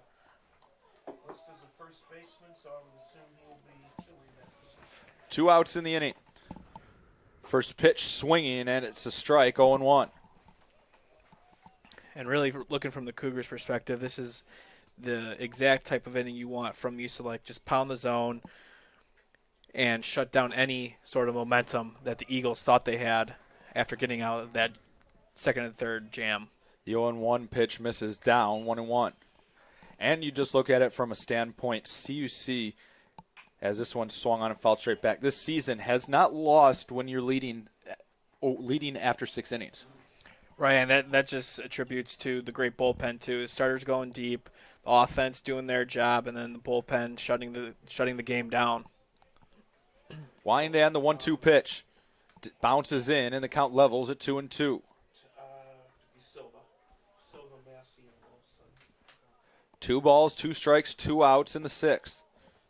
5-2 Cougars lead it. Musilek trying to work through his 6th inning. Senior readies and winds. The 2-2 pitch. Swung on and hit to right. Silva there, and he'll take a few steps and make the catch. And the Eagles go down in order in the 6th inning. In the inning, the Eagles We're through 5.5. Cougars leading this one 5-2. 45.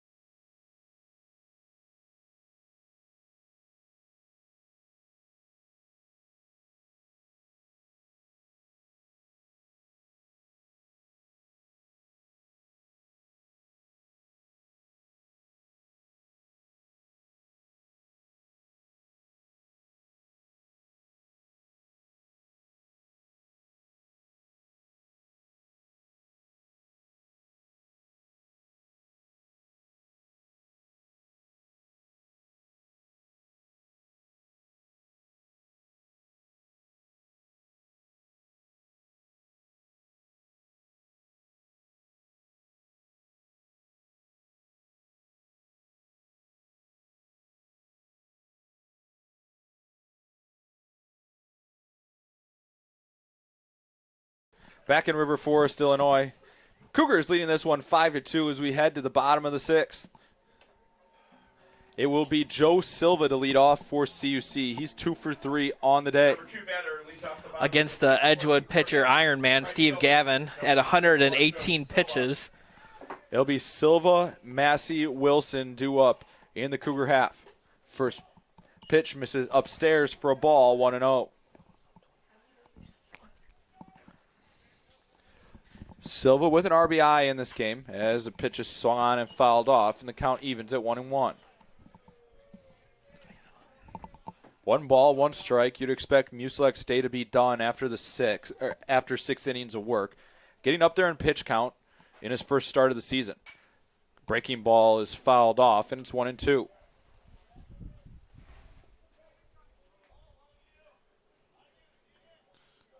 Silva has scored twice here in game 2.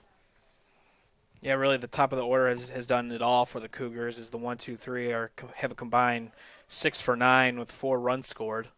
The pitch, swung on and grounded to the second baseman, fielded cleanly, and the throw over to first just in time.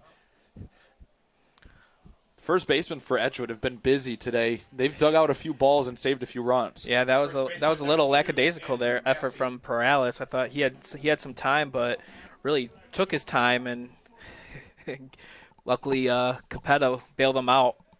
1 out in the inning. The batter now is Andrew Massey. First pitch in there for a called strike, 0-1.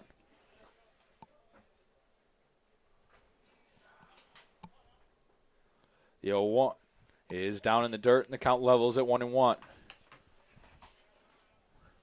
It's a right-hander, Cole Carmen, warming up in the Cougar bullpen. 1-1. The pitch. Swung on and missed. Massey chased a pitch down in the zone, and the count moves to 1-2.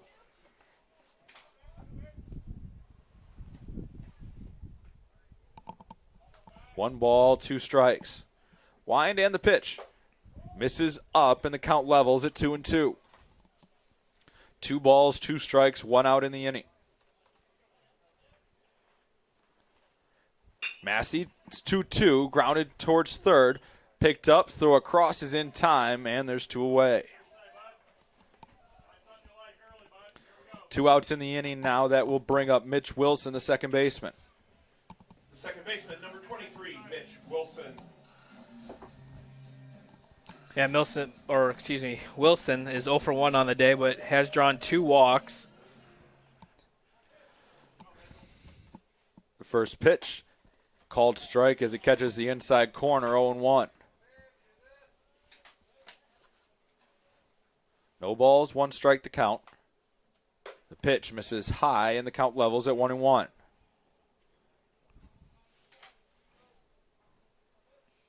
Wind and the 1-1. Called strike on the outside corner. A good pitch there by Gavin. Now ahead 1-2. Still no action in that Edgewood bullpen. The 1-2 swung on and hit into left center, tailing back and off the glove of the left fielder, Autumn, as he fell down. Throw goes wide into second, and Wilson will be standing on second base. So it'll be a double as Autumn tried to lay out for that ball, and it hits off his glove, and Wilson standing on second with 2 away. Center fielder, number 3, Keegan Tyrell. Yeah, that's a big play right now. I mean, maybe in this inning with a little 2-out rally, get the Cougars some insurance runs. The batter now is Keegan Tyrell. He's 0 for 2 here in game 2. Cougars trying to add an insurance run, leading by 3. First pitch, called strike at the belt, 0-1.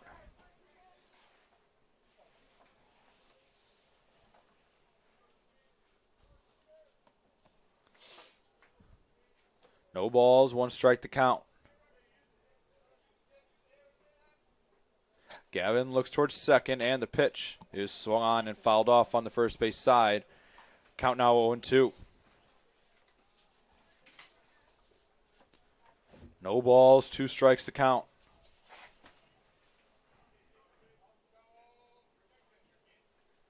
Two outs in the inning. Runner in scoring position is Mitch Wilson.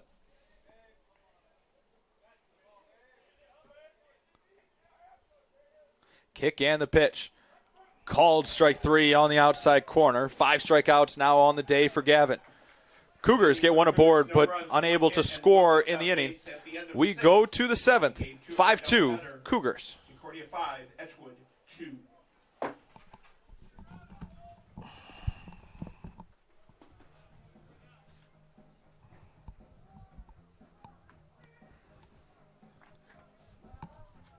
This is his first appearance, right? Yeah. Okay. Yeah, dude, I think he's hurt. Pitcher, the only change. Yeah. Cole Carmen. First time this season, I believe. Moose looks fine. He's walking around smiling. Oh, that's good. If he was actually hurt, he would not be Right. like hurt. Yeah.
Back in River Forest, Illinois, it'll be Cole Carmen, the freshman, making his Cougar debut, coming out of the pen, replacing Brian Muselek, who went the first 6 innings for CUC.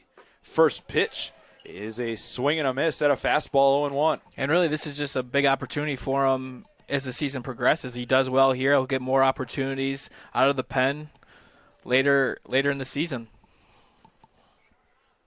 Carmen, a 6'3 freshman from Littleton, Colorado, and that one's fouled off, and it's quickly 0-2. The biggest thing you have to say, though, for freshmen and first-time guys, it's that you get so amped up.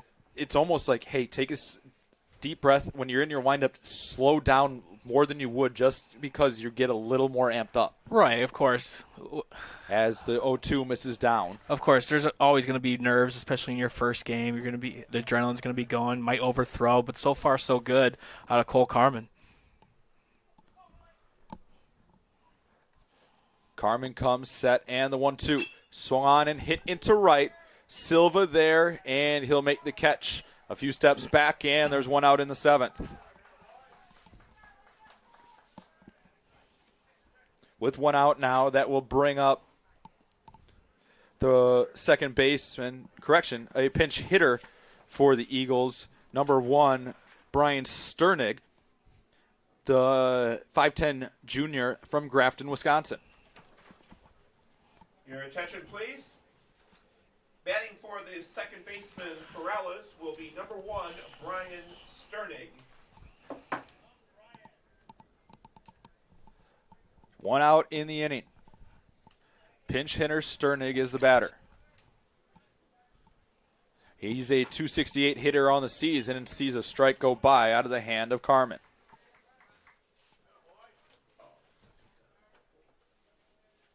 No balls, 1 strike to count. The pitch. Breaking ball in the dirt, couldn't get him to chase, and the count levels at 1-1. We will talk to Coach Mike Sosky post-game here on the broadcast. He'll just be a few minutes following the final pitch. It'll be interesting to see his thoughts on today's doubleheader. The 1-1 is a curveball that's in there for a strike. Carmen, an over-the-top pitcher with that 12-6 break on his curveball.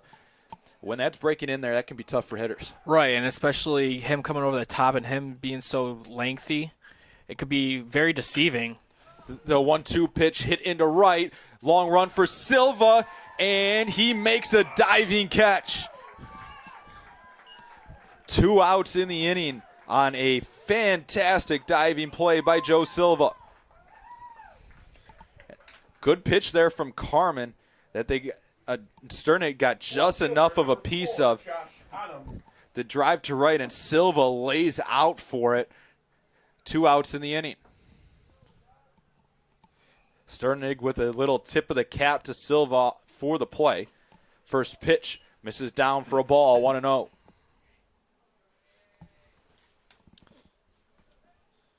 Josh Ottom is the batter, the number 9 hitter. He's 1 for 2 on the day. The 1-0 pitch is swung and fouled off on the first base side, now 1-1.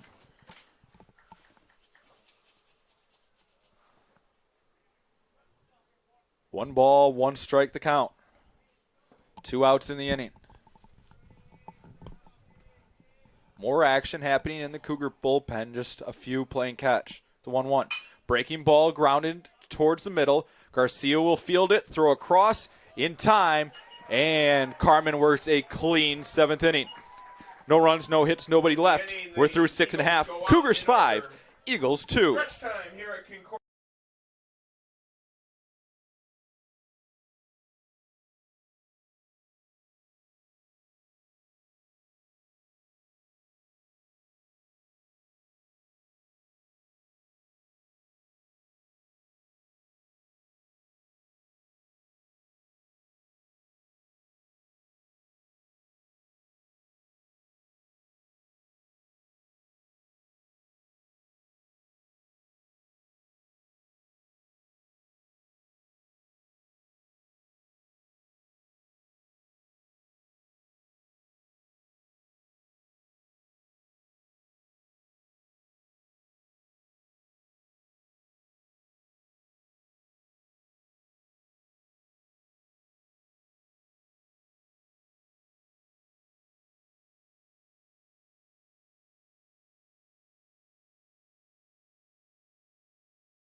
Back in River Forest, Illinois, the Iron Man himself, Steve Gavin, continues to pitch. First pitch misses high for a ball, 1-0 to the batter, Brady Roberts. For the Cougars, designated hitter number 11, Brady Roberts. 6, 7, 8 due up for the Cougars as Brady Roberts rips one to left, and that'll be down for a base hit.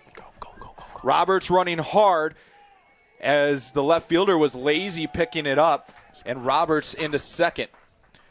Yeah, that should go in as a single and an error on the left fielder. As that slight bobble, Roberts took advantage to get into second base and in scoring position for Kevin Coppin.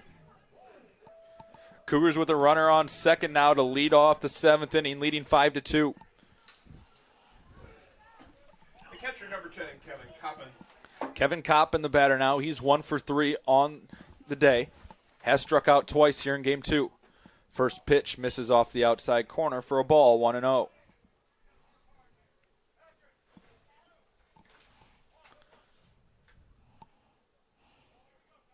Gavin readies, and the 1-0. Fastball high and outside, and it's 2-0. I've officially given up looking down at the Edgewood bullpen. Yeah, I'm there with you. 2-0 the count on Coppin. And you spoke too soon. Kick and the pitch. Swung on and skied into right center field.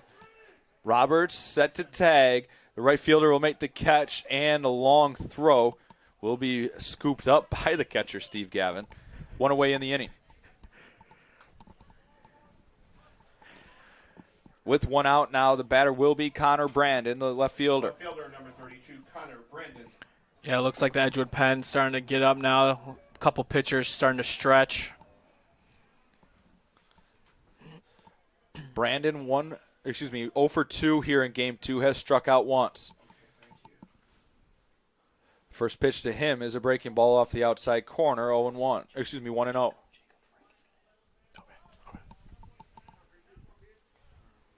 Jacob Frank steps into the on-deck circle for Garcia as this one skied behind second base. The shortstop Fields calling for it, and he'll make the catch for the second out.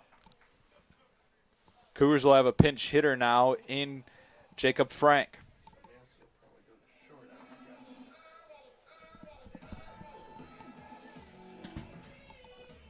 Two outs in the inning. Jacob Frank enters the game for Garcia.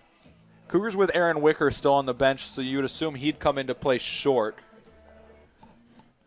See if the Cougars want to make the defensive switch to put Massey, to take Massey out. But it'd be hard to say that'd be ideal because Massey would be, even if Frank doesn't get on, he'd be due up third next inning. Right. I mean, you still want to keep Massey's bat in the lineup. Especially with just a 3-run lead. Right. 5-2, Cougars lead it here in the bottom of the 7th. Roberts, the runner on second. He reached on a single and an error. First pitch misses down, 1-0. Mike Formella starting to get loose in the Cougar pen. As is right now, it's a safe situation.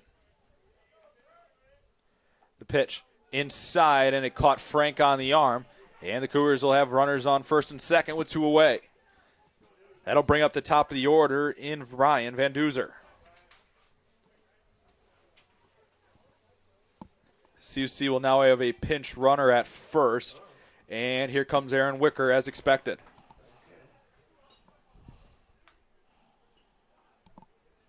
So Aaron Wicker, the pinch runner for Frank, he'll stay in to play short, you would assume. Brian Van Duzer, who's 2 for 3, will be your batter.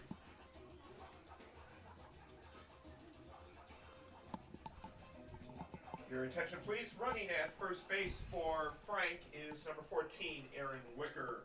Cougars trying to add insurance runs here in the 7th. Number 9, Brian Van Duzer.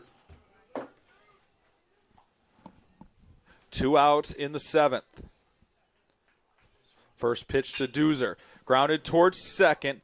Picked up, and they'll go the short way to second base. And the Cougars get 2 on, but are unable to score in the 7th.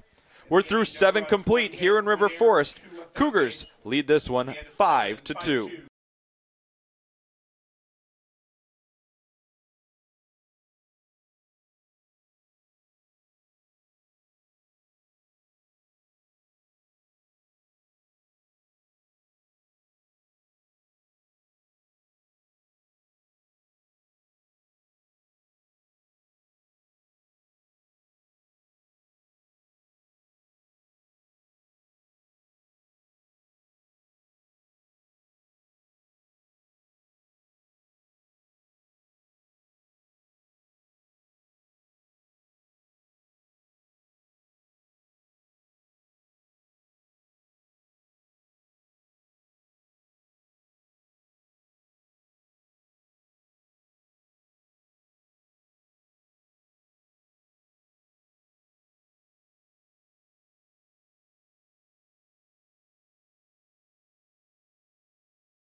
Back in River Forest, Illinois, on the Cougar Network, I'm CJ Sellner with my partner Garrett Gajewski. Cole Carmen on for his second inning of work. He'll face the top of the order for the Edgewood College Eagles. Tucker, Fowler, Fields due up. Jeff Tucker to lead off. He's 1 for 3 here in game 2. Carmen worked a 1-2-3 seventh. We'll see what the freshman does here in his second inning of work. First pitch is a breaking ball for a called strike, 0-1. Yeah, really, I think it's a good test for Carmen facing the top of the order here to preserve the hold and possibly a save situation for Formella. The 0-1 is swung on and missed. Carmen quickly ahead now, 0-2. And it's starting to see what kind of depth this team has. When you look through a lot of these games that CUC's played, it's been 3-game weekends, so you haven't had to see the full depth of this bullpen yet. Right, and now that we're starting to see it, new guys are emerging, and that just gives even Coach Mike Stosky even greater confidence in his pitching staff. 1 ball, 2 strikes as the pitch missed outside. Kick and the pitch. Breaking ball grounded towards short, and it takes a tough hop on Wicker, so it's an E6 to begin the 8th inning with a runner on. First error of the game for CUC. So leadoff base runner. Now, well, you talk about tests. First time Carmen's going to have to work out of the true stretch. Right, and we'll see how he does, Number 6, Alex Fowler. especially against now the 2, 3, 4 hitters of Edgewood who have had a pretty decent day. Batter will be Fowler. He's 1 for 2 in game 2 with an RBI. First pitch is a fastball that misses in the dirt, 1-0.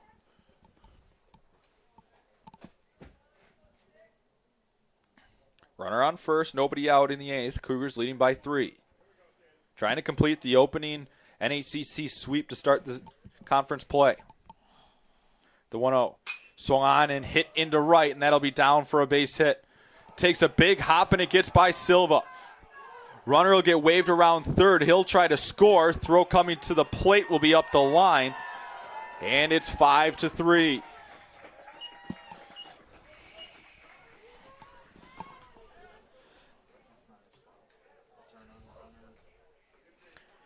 Yeah, the error comes back and bites the Cougars now as an unearned run. Cuts the lead to 2, and another Eagle in scoring position. Still with nobody out here in the 8th. Number 9, Ryan Fields. Batter now will be Ryan Fields. That was a pretty bad hop. Runner on second. The first pitch swinging is Fowler. Tyrell going back on it. Runner will tag. Throw will get cut off by Wicker. It'll put the runner at third with 1 away here for the Eagles in the 8th.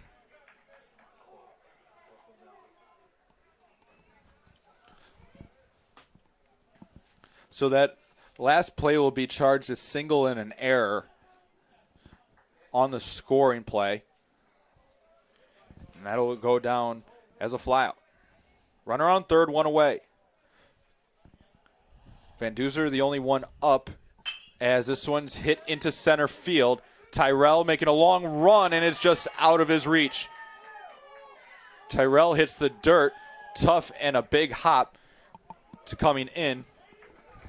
Tyrell looks to be all right. Got the wind knocked out of him. And it's 5-4.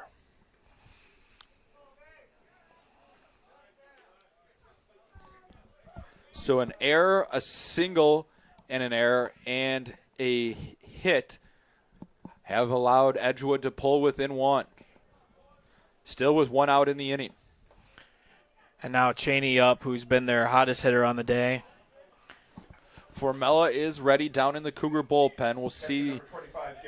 I would assume this might be the last hitter here for Carmen if he can't get out. First pitch bounces in for a ball, 1-0. Bogeski, 1 for 3 on the day, has struck out once. 5-4, Cougars lead it here in the 8th.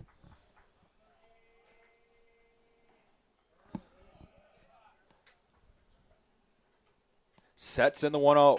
Swung on and fouled straight back, and the count levels at 1-1. 1 ball, 1 strike. Tie and run on first with 1 out in the 8th.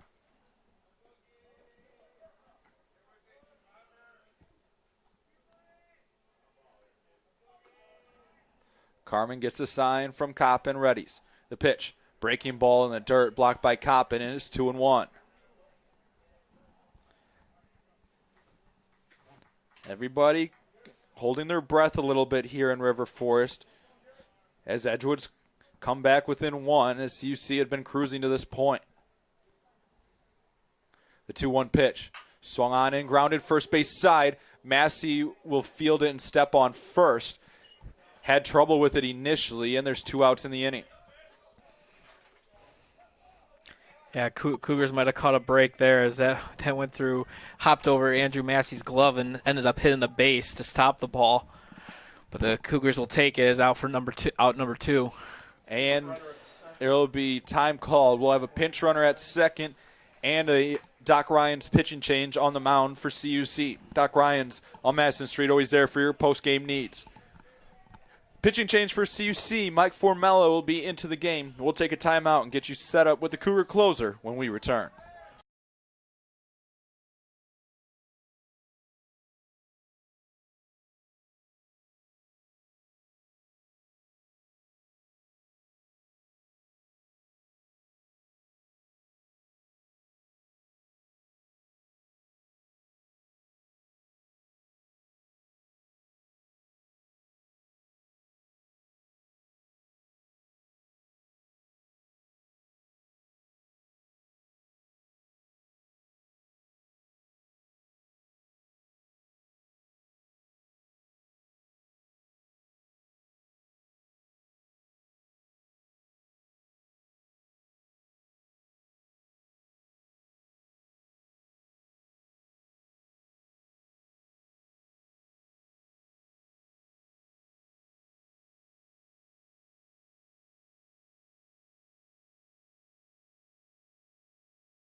Back in River Forest, Illinois. 5-4 your score with 2 outs in the 8th. Mike Formella on for CUC, trying to work a 4-out save. Second base for Cheney is number 29, Eric Wentz. And this is what you want Mike Formella here, though. Come in, get their best hitter out, and get the Cougars out of the jam. Paul Capetta will be the batter. First pitch is swung on and missed. At a pitch down in the zone. No balls, 1 strike. 2 outs in the inning. Edgewood with 2 runs in, pulling within a single run. The 0-1. Swung on and missed. He blew the doors right off him there, and it's 0-2. I'd come back with another fastball in the outer half. Capetta really hasn't touched that all day. No balls, 2 strikes to count. Formella readies. Kicks the 0-2. Fastball called strike 3 on the outside corner. He struck him out. Cougars holding on to a 5-4 lead as we head to the bottom of the 8th here in River Forest.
back in River Forest, Illinois. First pitch in there for a called strike to Joe Silva. It'll be Silva, Massey, Wilson trying to add on insurance runs for CUC in the 8th. Pitch misses, and the count levels at 1-1.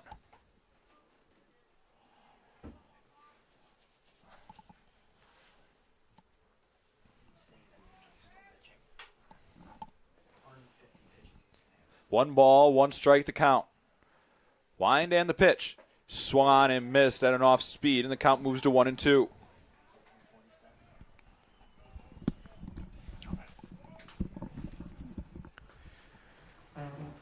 Silva's back in the box. Gavin gets his sign in. The 1-2 pitch. Looked like an off-speed pitch. Change up off the outer half. Count moves to 2-2 now. As Silva tries to a 2-2 pitch, curveball, laced in the left center, slicing away from the center fielder, tries to dive, does not make the grab, and Silva will be sliding into second for a leadoff double for the Cougars.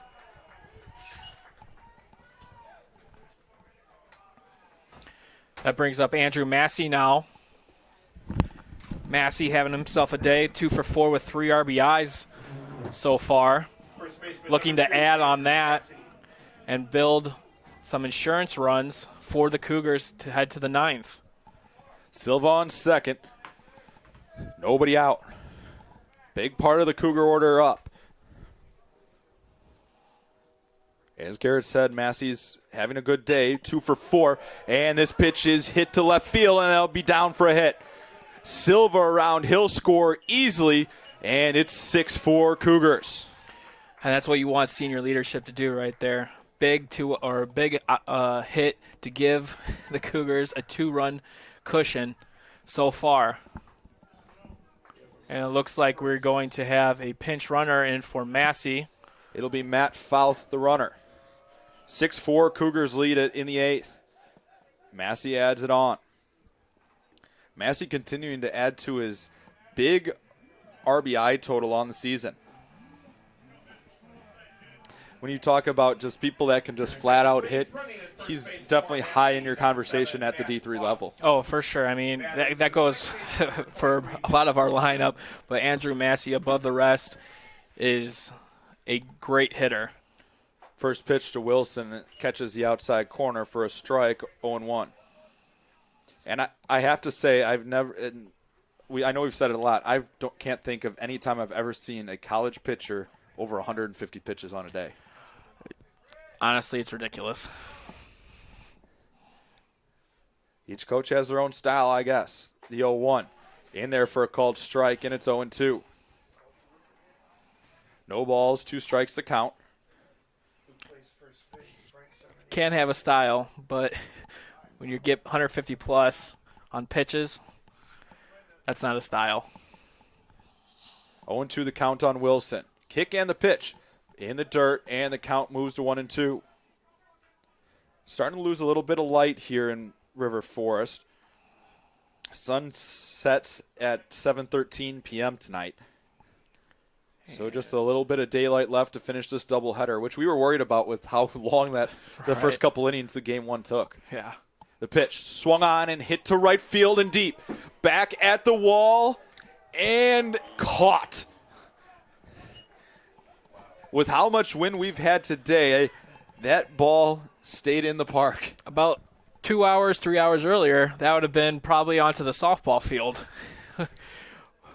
But now with the wind blowing across, the ball got held up in the jet stream, and the right fielder Willis was able to track it down. So now with 1 out in the inning after a loud out by Wilson, Keegan Terrell will be the batter.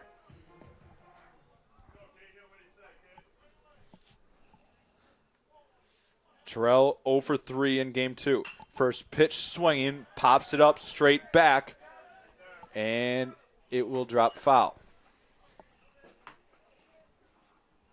No balls, 1 strike to count. Eagles have double barrel action down in the bullpen. There's 2 righties warming up. No balls, 1 strike to count. Runner on first. 1 away. The 0-1. Breaking ball fouled straight back once again, and the count moves to 0-2. No balls, 2 strikes to count with 1 away in the 8th.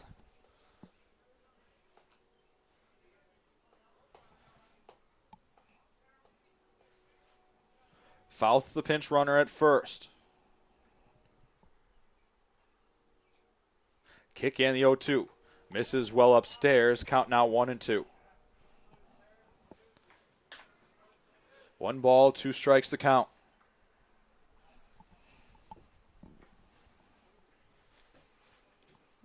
Cougars already picking up an insurance run in the inning. The pitch. Swung on and hit to the right side, but it'll go foul, and we'll do it again at 1-2. Just a reminder, following the conclusion of the game, we will have Coach Stosky on the air, get his thoughts on the doubleheader today. Cougars seeing if they can pull off the NAC opening sweep. Starting to cool off considerably here in River Forest. It was a good day for baseball. You take away the wind, it would have been about as ideal as you can get for spring ball in the Midwest. The pitch swung and grounded back to the pitcher. Throw to second is there, and they will get Fouth at second. So a fielder's choice, and there's 2 away in the inning. Pretty good play there from Gavin, able to field his position and hit a cutting Fields to get that guy out at second. And just as good for Fields to be able to dig that out. Because that just as easily, that throw goes into center field. Foul standing on third. Fouth slid in, could have easily slid into his glove and popped the ball out too. Just an overall good play from Edgewood right there. 2 outs in the inning. Brady Roberts, the batter. He's 2 for 4 here in game 2. Season average up over 300. First pitch is outside for a ball, 1-0.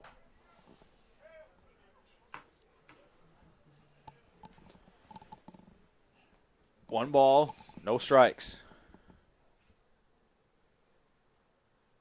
Gavin kicks the pitch. Swung on and hit to left center. Playable. And the center fielder, Tucker, will call him off, and he'll make the catch. Cougars get one on in the 8th. After scoring one, they lead 6-4 as we head to the 9th here in River Forest.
Back in River Forest, Illinois on the Cougar Network. Top of the 9th. Cougars holding on to a 6-4 lead. It's a pinch hitter for Edgewood. Pinch hitter will be number 24, Nick Visone, the 5'7" senior from Las Vegas, Nevada. Edgewood, batting for the right fielder, Willis, number 24, Nick Visone. Mike Formella trying to pick up his second save of the day. First pitch, swung on and fouled off, 0-1.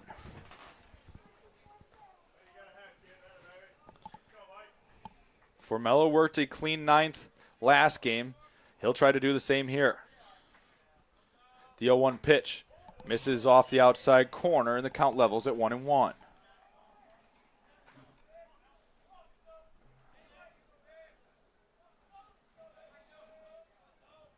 One pitch. Misses down. Count now 2-1.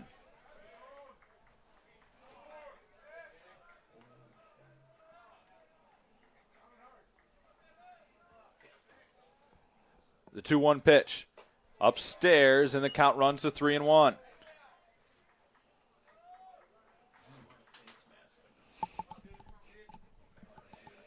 Three balls, one strike, the count.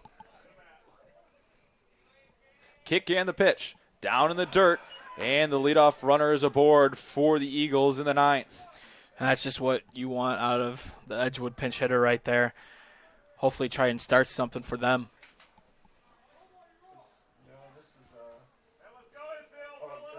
One on, nobody out. Tying run to the dish for the Eagles. Number 11, Patrick Wardlaw. It'll be the second baseman, Patrick Wardlaw, the batter.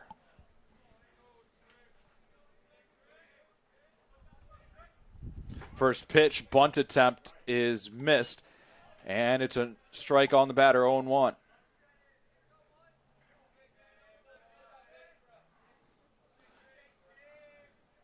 No balls, one strike. Runner on first.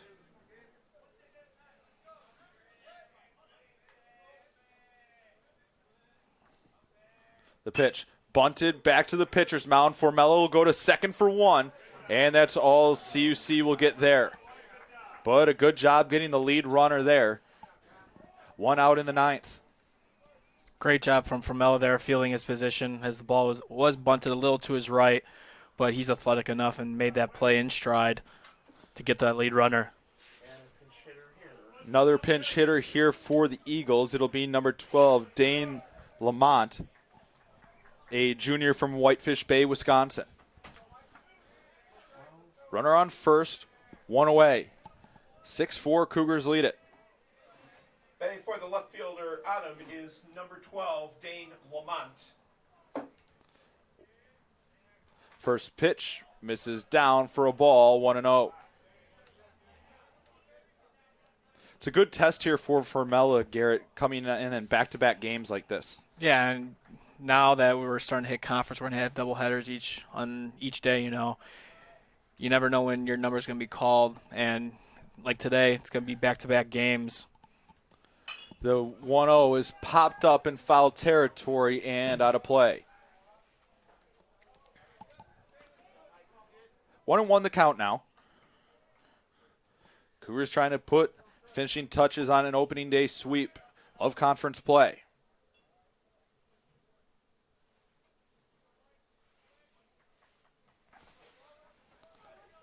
Six-4, they lead it here in the ninth.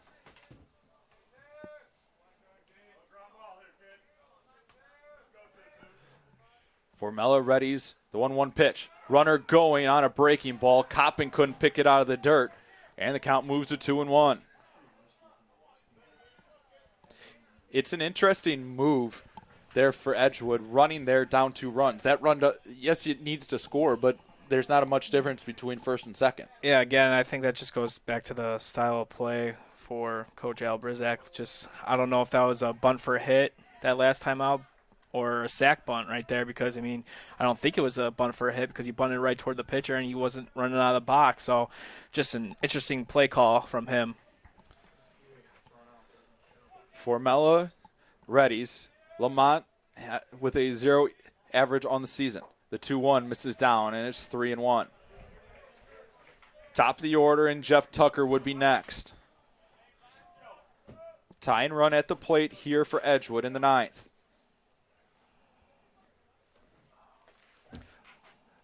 We did have a change at first base coming into the inning. Brody Mariotti is your new first baseman as the pitch is swung on and missed, and the count runs full, 3-2. Formella looking for a strikeout here with the runner on second and 1 away. 3-2 the count.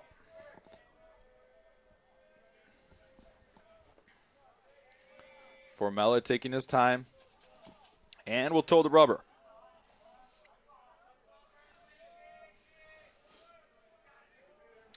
Formella now readies and sets. The 3-2 pitch. Breaking ball just misses. The Cougars all across the fans and dugout thought that was going to be strike 3. I mean, I had my mouth drop a little bit right there. I don't know how that's not strike three. That caught all the play to look like from up here. And just just not a great call right there. We bring up the top of the order here for Edgewood and Jeff Tucker, who's 1 for 4 here in game 2. Tying run on first, 1 away in the 9th. Yo, pitch is swung on and missed as Formella blew a fastball right by Tucker.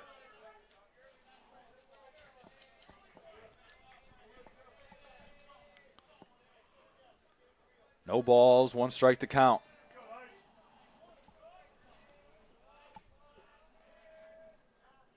Formella readies. The 0-1 is swung on and missed at a breaking ball. Now after you get him swinging at pitches like that for strike 1 and strike 2, you can go just about anywhere. Yeah. And I think if I'm going fastball right here. I blow it right by him. Yep, fastball up or fastball in. But you got to make sure you get that ball in, though. Coppin sets away. It's a fastball down and away, well outside the zone, and it's 1-2. That alone, though, could be another setup pitch, though. Fastball away, now come back, fastball up or in. 1 ball, 2 strikes to count on Tucker. Formella readies, and the pitch is a breaking ball down in the dirt, and Tucker is retired on strikes. The second strikeout for Formella. Cougars now 1 out away from a conference opening sweep. Number 6, Alex Fowler. The batter now will be Alex Fowler, the third baseman. He's 2 for 3 here in game 2 with an RBI. And we'll have a pinch runner here for Edgewood over at first. It will be number 5, Austin Kraus, the freshman from Janesville, Wisconsin. Your attention, please. Running at first base for Lamont is number 5, Austin Kraus. 2 outs. Formella trying to pick up his 6th save of the season. Outfield shifted toward the left. Kind of Brandon in a bit in left field. Formella readies. The 0-0 pitch. Fastball in there on the inner half for a strike, 0-1. No balls, 1 strike to count.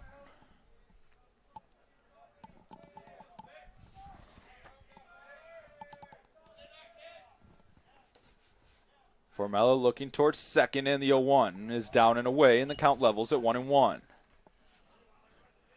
1 ball, 1 strike the count on the batter with 2 away.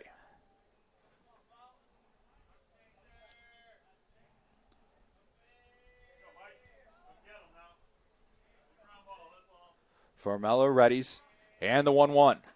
Fastball on the outside corner, and it's 1-2. Yeah, good setup there, pitch right there. Now, again, you could go anywhere right now. Change up away, another fastball up or away. Edgewood down to their final strike, trying to avoid dropping to 3-10 on the season. Formella readies, and the 1-2 pitch. Swung on and grounded towards third. Van Duzer with it. He will not be able to get the runner at third. Van Duzer just doing a great job keeping that ball from going slowly down the left field line and allowing a run to score. Yeah, right. Just great job of Van Duzer keeping it in the infield. That was his only play, as he was not going to catch Fowler at first. Shortstop number 9, Ryan Fields. Just now, Formella's just got to keep making pitches and shut this one down. Shortstop Ryan Fields is the batter with the bases loaded and 2 away.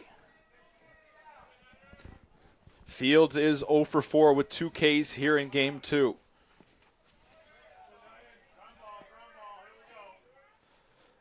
First pitch from Formella. Breaking ball down for a ball, 1-0. Eric Wendt would be next, or a pinch hitter. The 1-0. Fastball is fouled off, and the count levels at 1-1.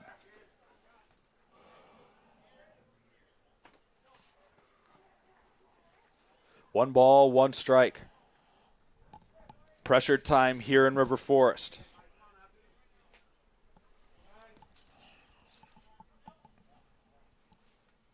Formella winds the pitch. Fastball misses outside, and the count moves to 2-1. 2 balls, 1 strike the count. 2 outs in the inning. Formella working out of the windup. The 2-1 pitch. Swung on and hit into right. Long run for Silva, and that is down. He'll cut it off. Tying run comes in to score. They'll hold the go-ahead run at third, and it's tied. It's 6-all. Yeah, that was just a great piece of hitting from Fields. Formella throws a fastball in the outer half, and Fields just pokes it out there into right field. Gets the job done and ties the game. Now it's trouble time for CUC. They have runners at second and third for Edgewood with 2 outs. 6-6 your score.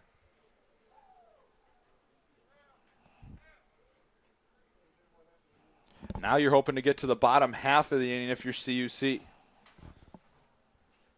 Coach Mike Stosky wants to have a visit on the mound.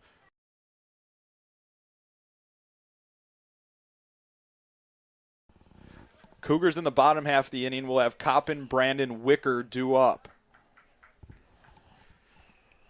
The pitcher is going to bat here. Pinch runner / pitcher. Wow. Eric Wendt will be the batter. Now batting designated hitter number 29, Eric Wendt. Wendt without a hit on the season. First pitch from Formella. Misses down for a ball, 1-0. 6-6 your score. As you can tell, this Edgewood bench is fired up that they've completed a comeback in this game. All right, as they should be, and now they have an opportunity to take the lead. The 1-0 pitch. Breaking ball in there for a called strike, and it's 1-1. 1 ball, 1 strike. Runners on second and third. 2 away. The 1-1. Breaking ball for a called strike, and it's 1-2.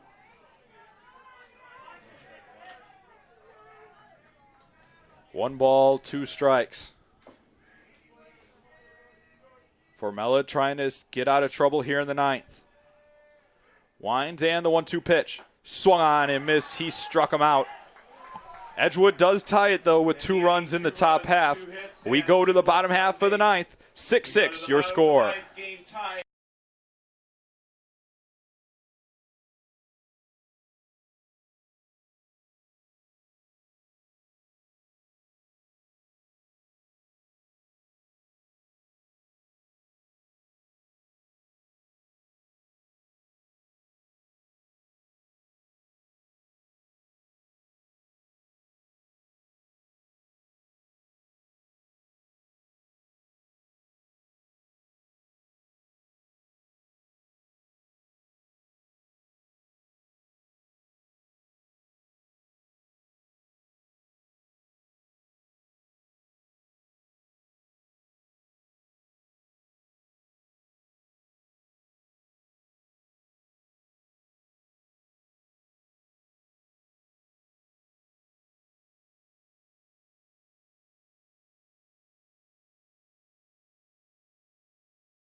Back in River Forest, Illinois, Cougars and Eagles knotted at 6 apiece. So you're waiting as the left and right fielders make a flip out there.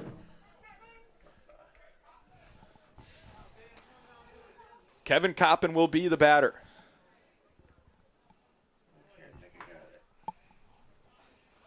It'll still be Steve Gavin, the pitcher, with the first pitch strike 0-1. Pitcher number 10, Kevin Coppin. 162 pitches for Steve Gavin. The 0-1 misses up, and the count levels at 1-1. Edgewood bullpen's been going on for about 3 innings.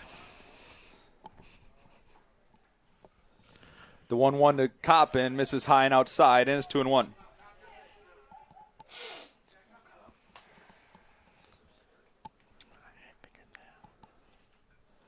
The 2-1 pitch upstairs, and it's 3-1 to Coppin.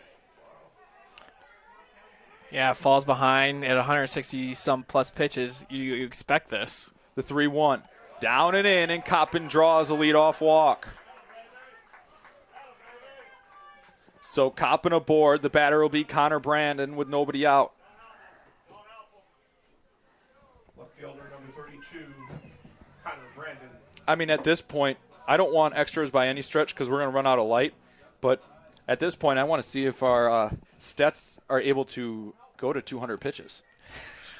I would figure. I hope this is the only time I ever see it get to this point, but you never know. Runner on first with nobody out.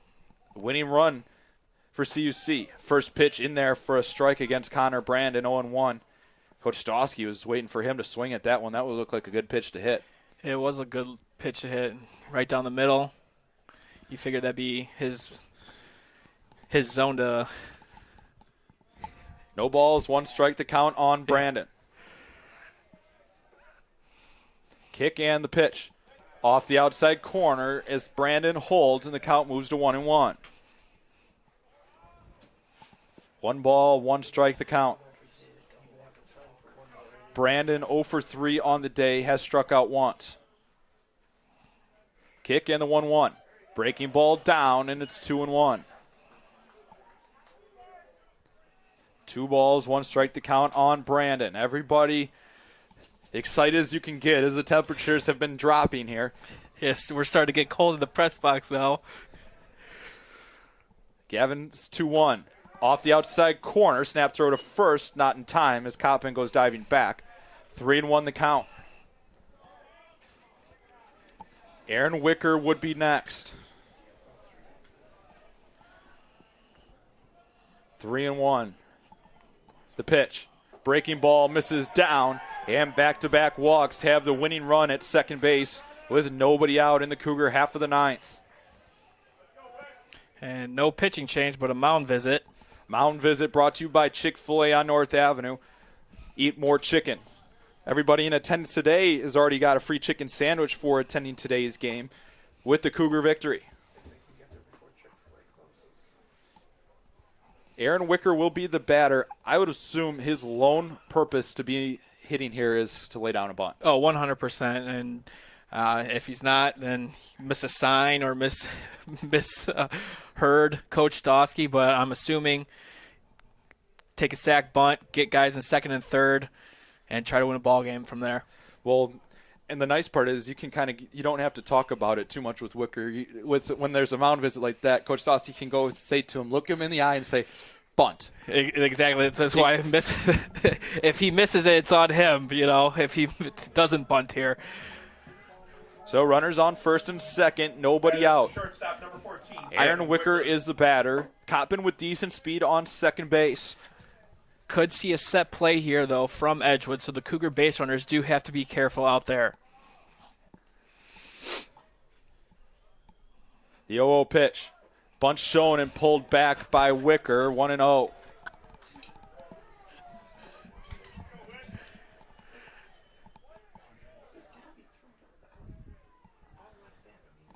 One ball, no strikes to count.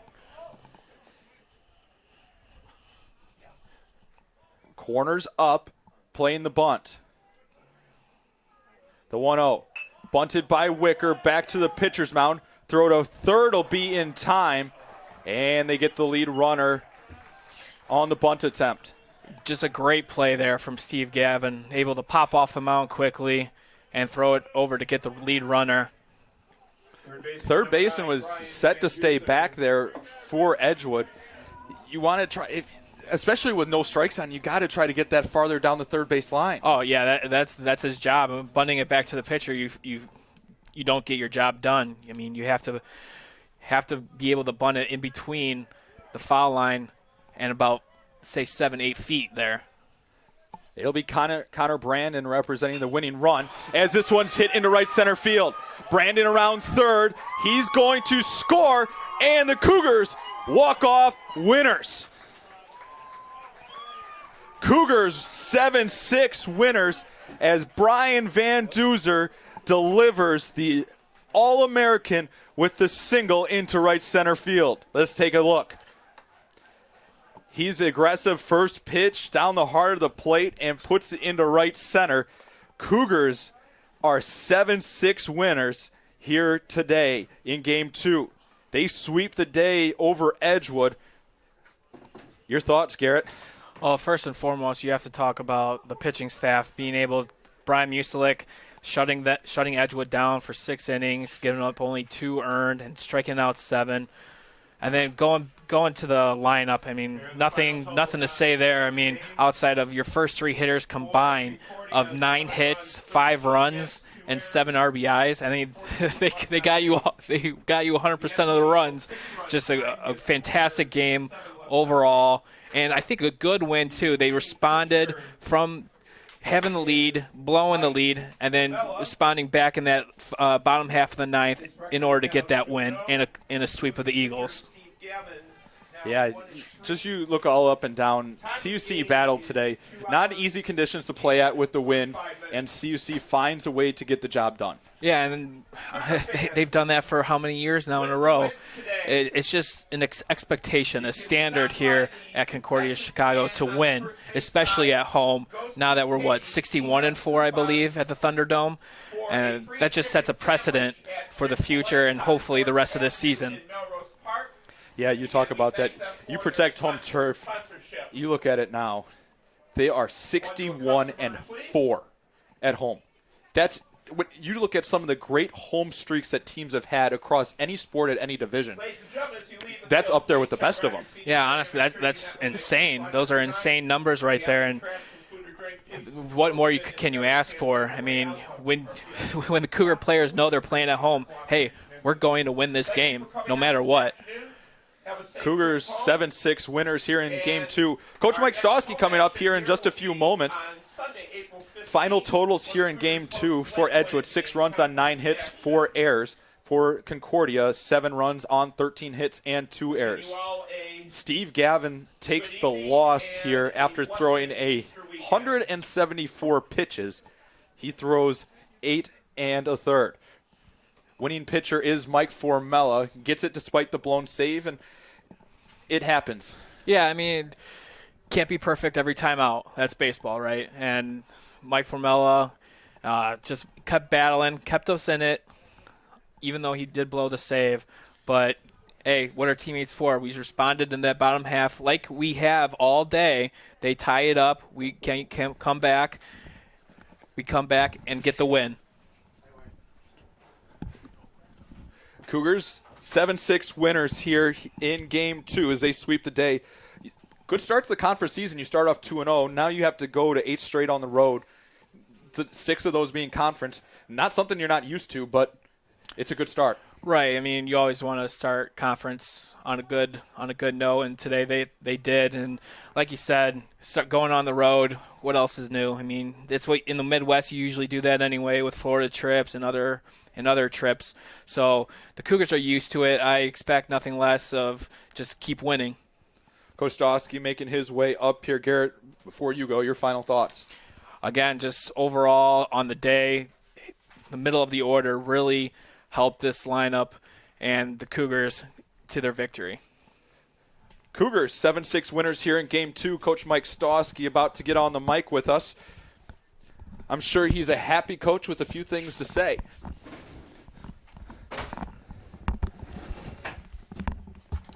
Coach, first off, welcome. Congratulations. 2 wins today.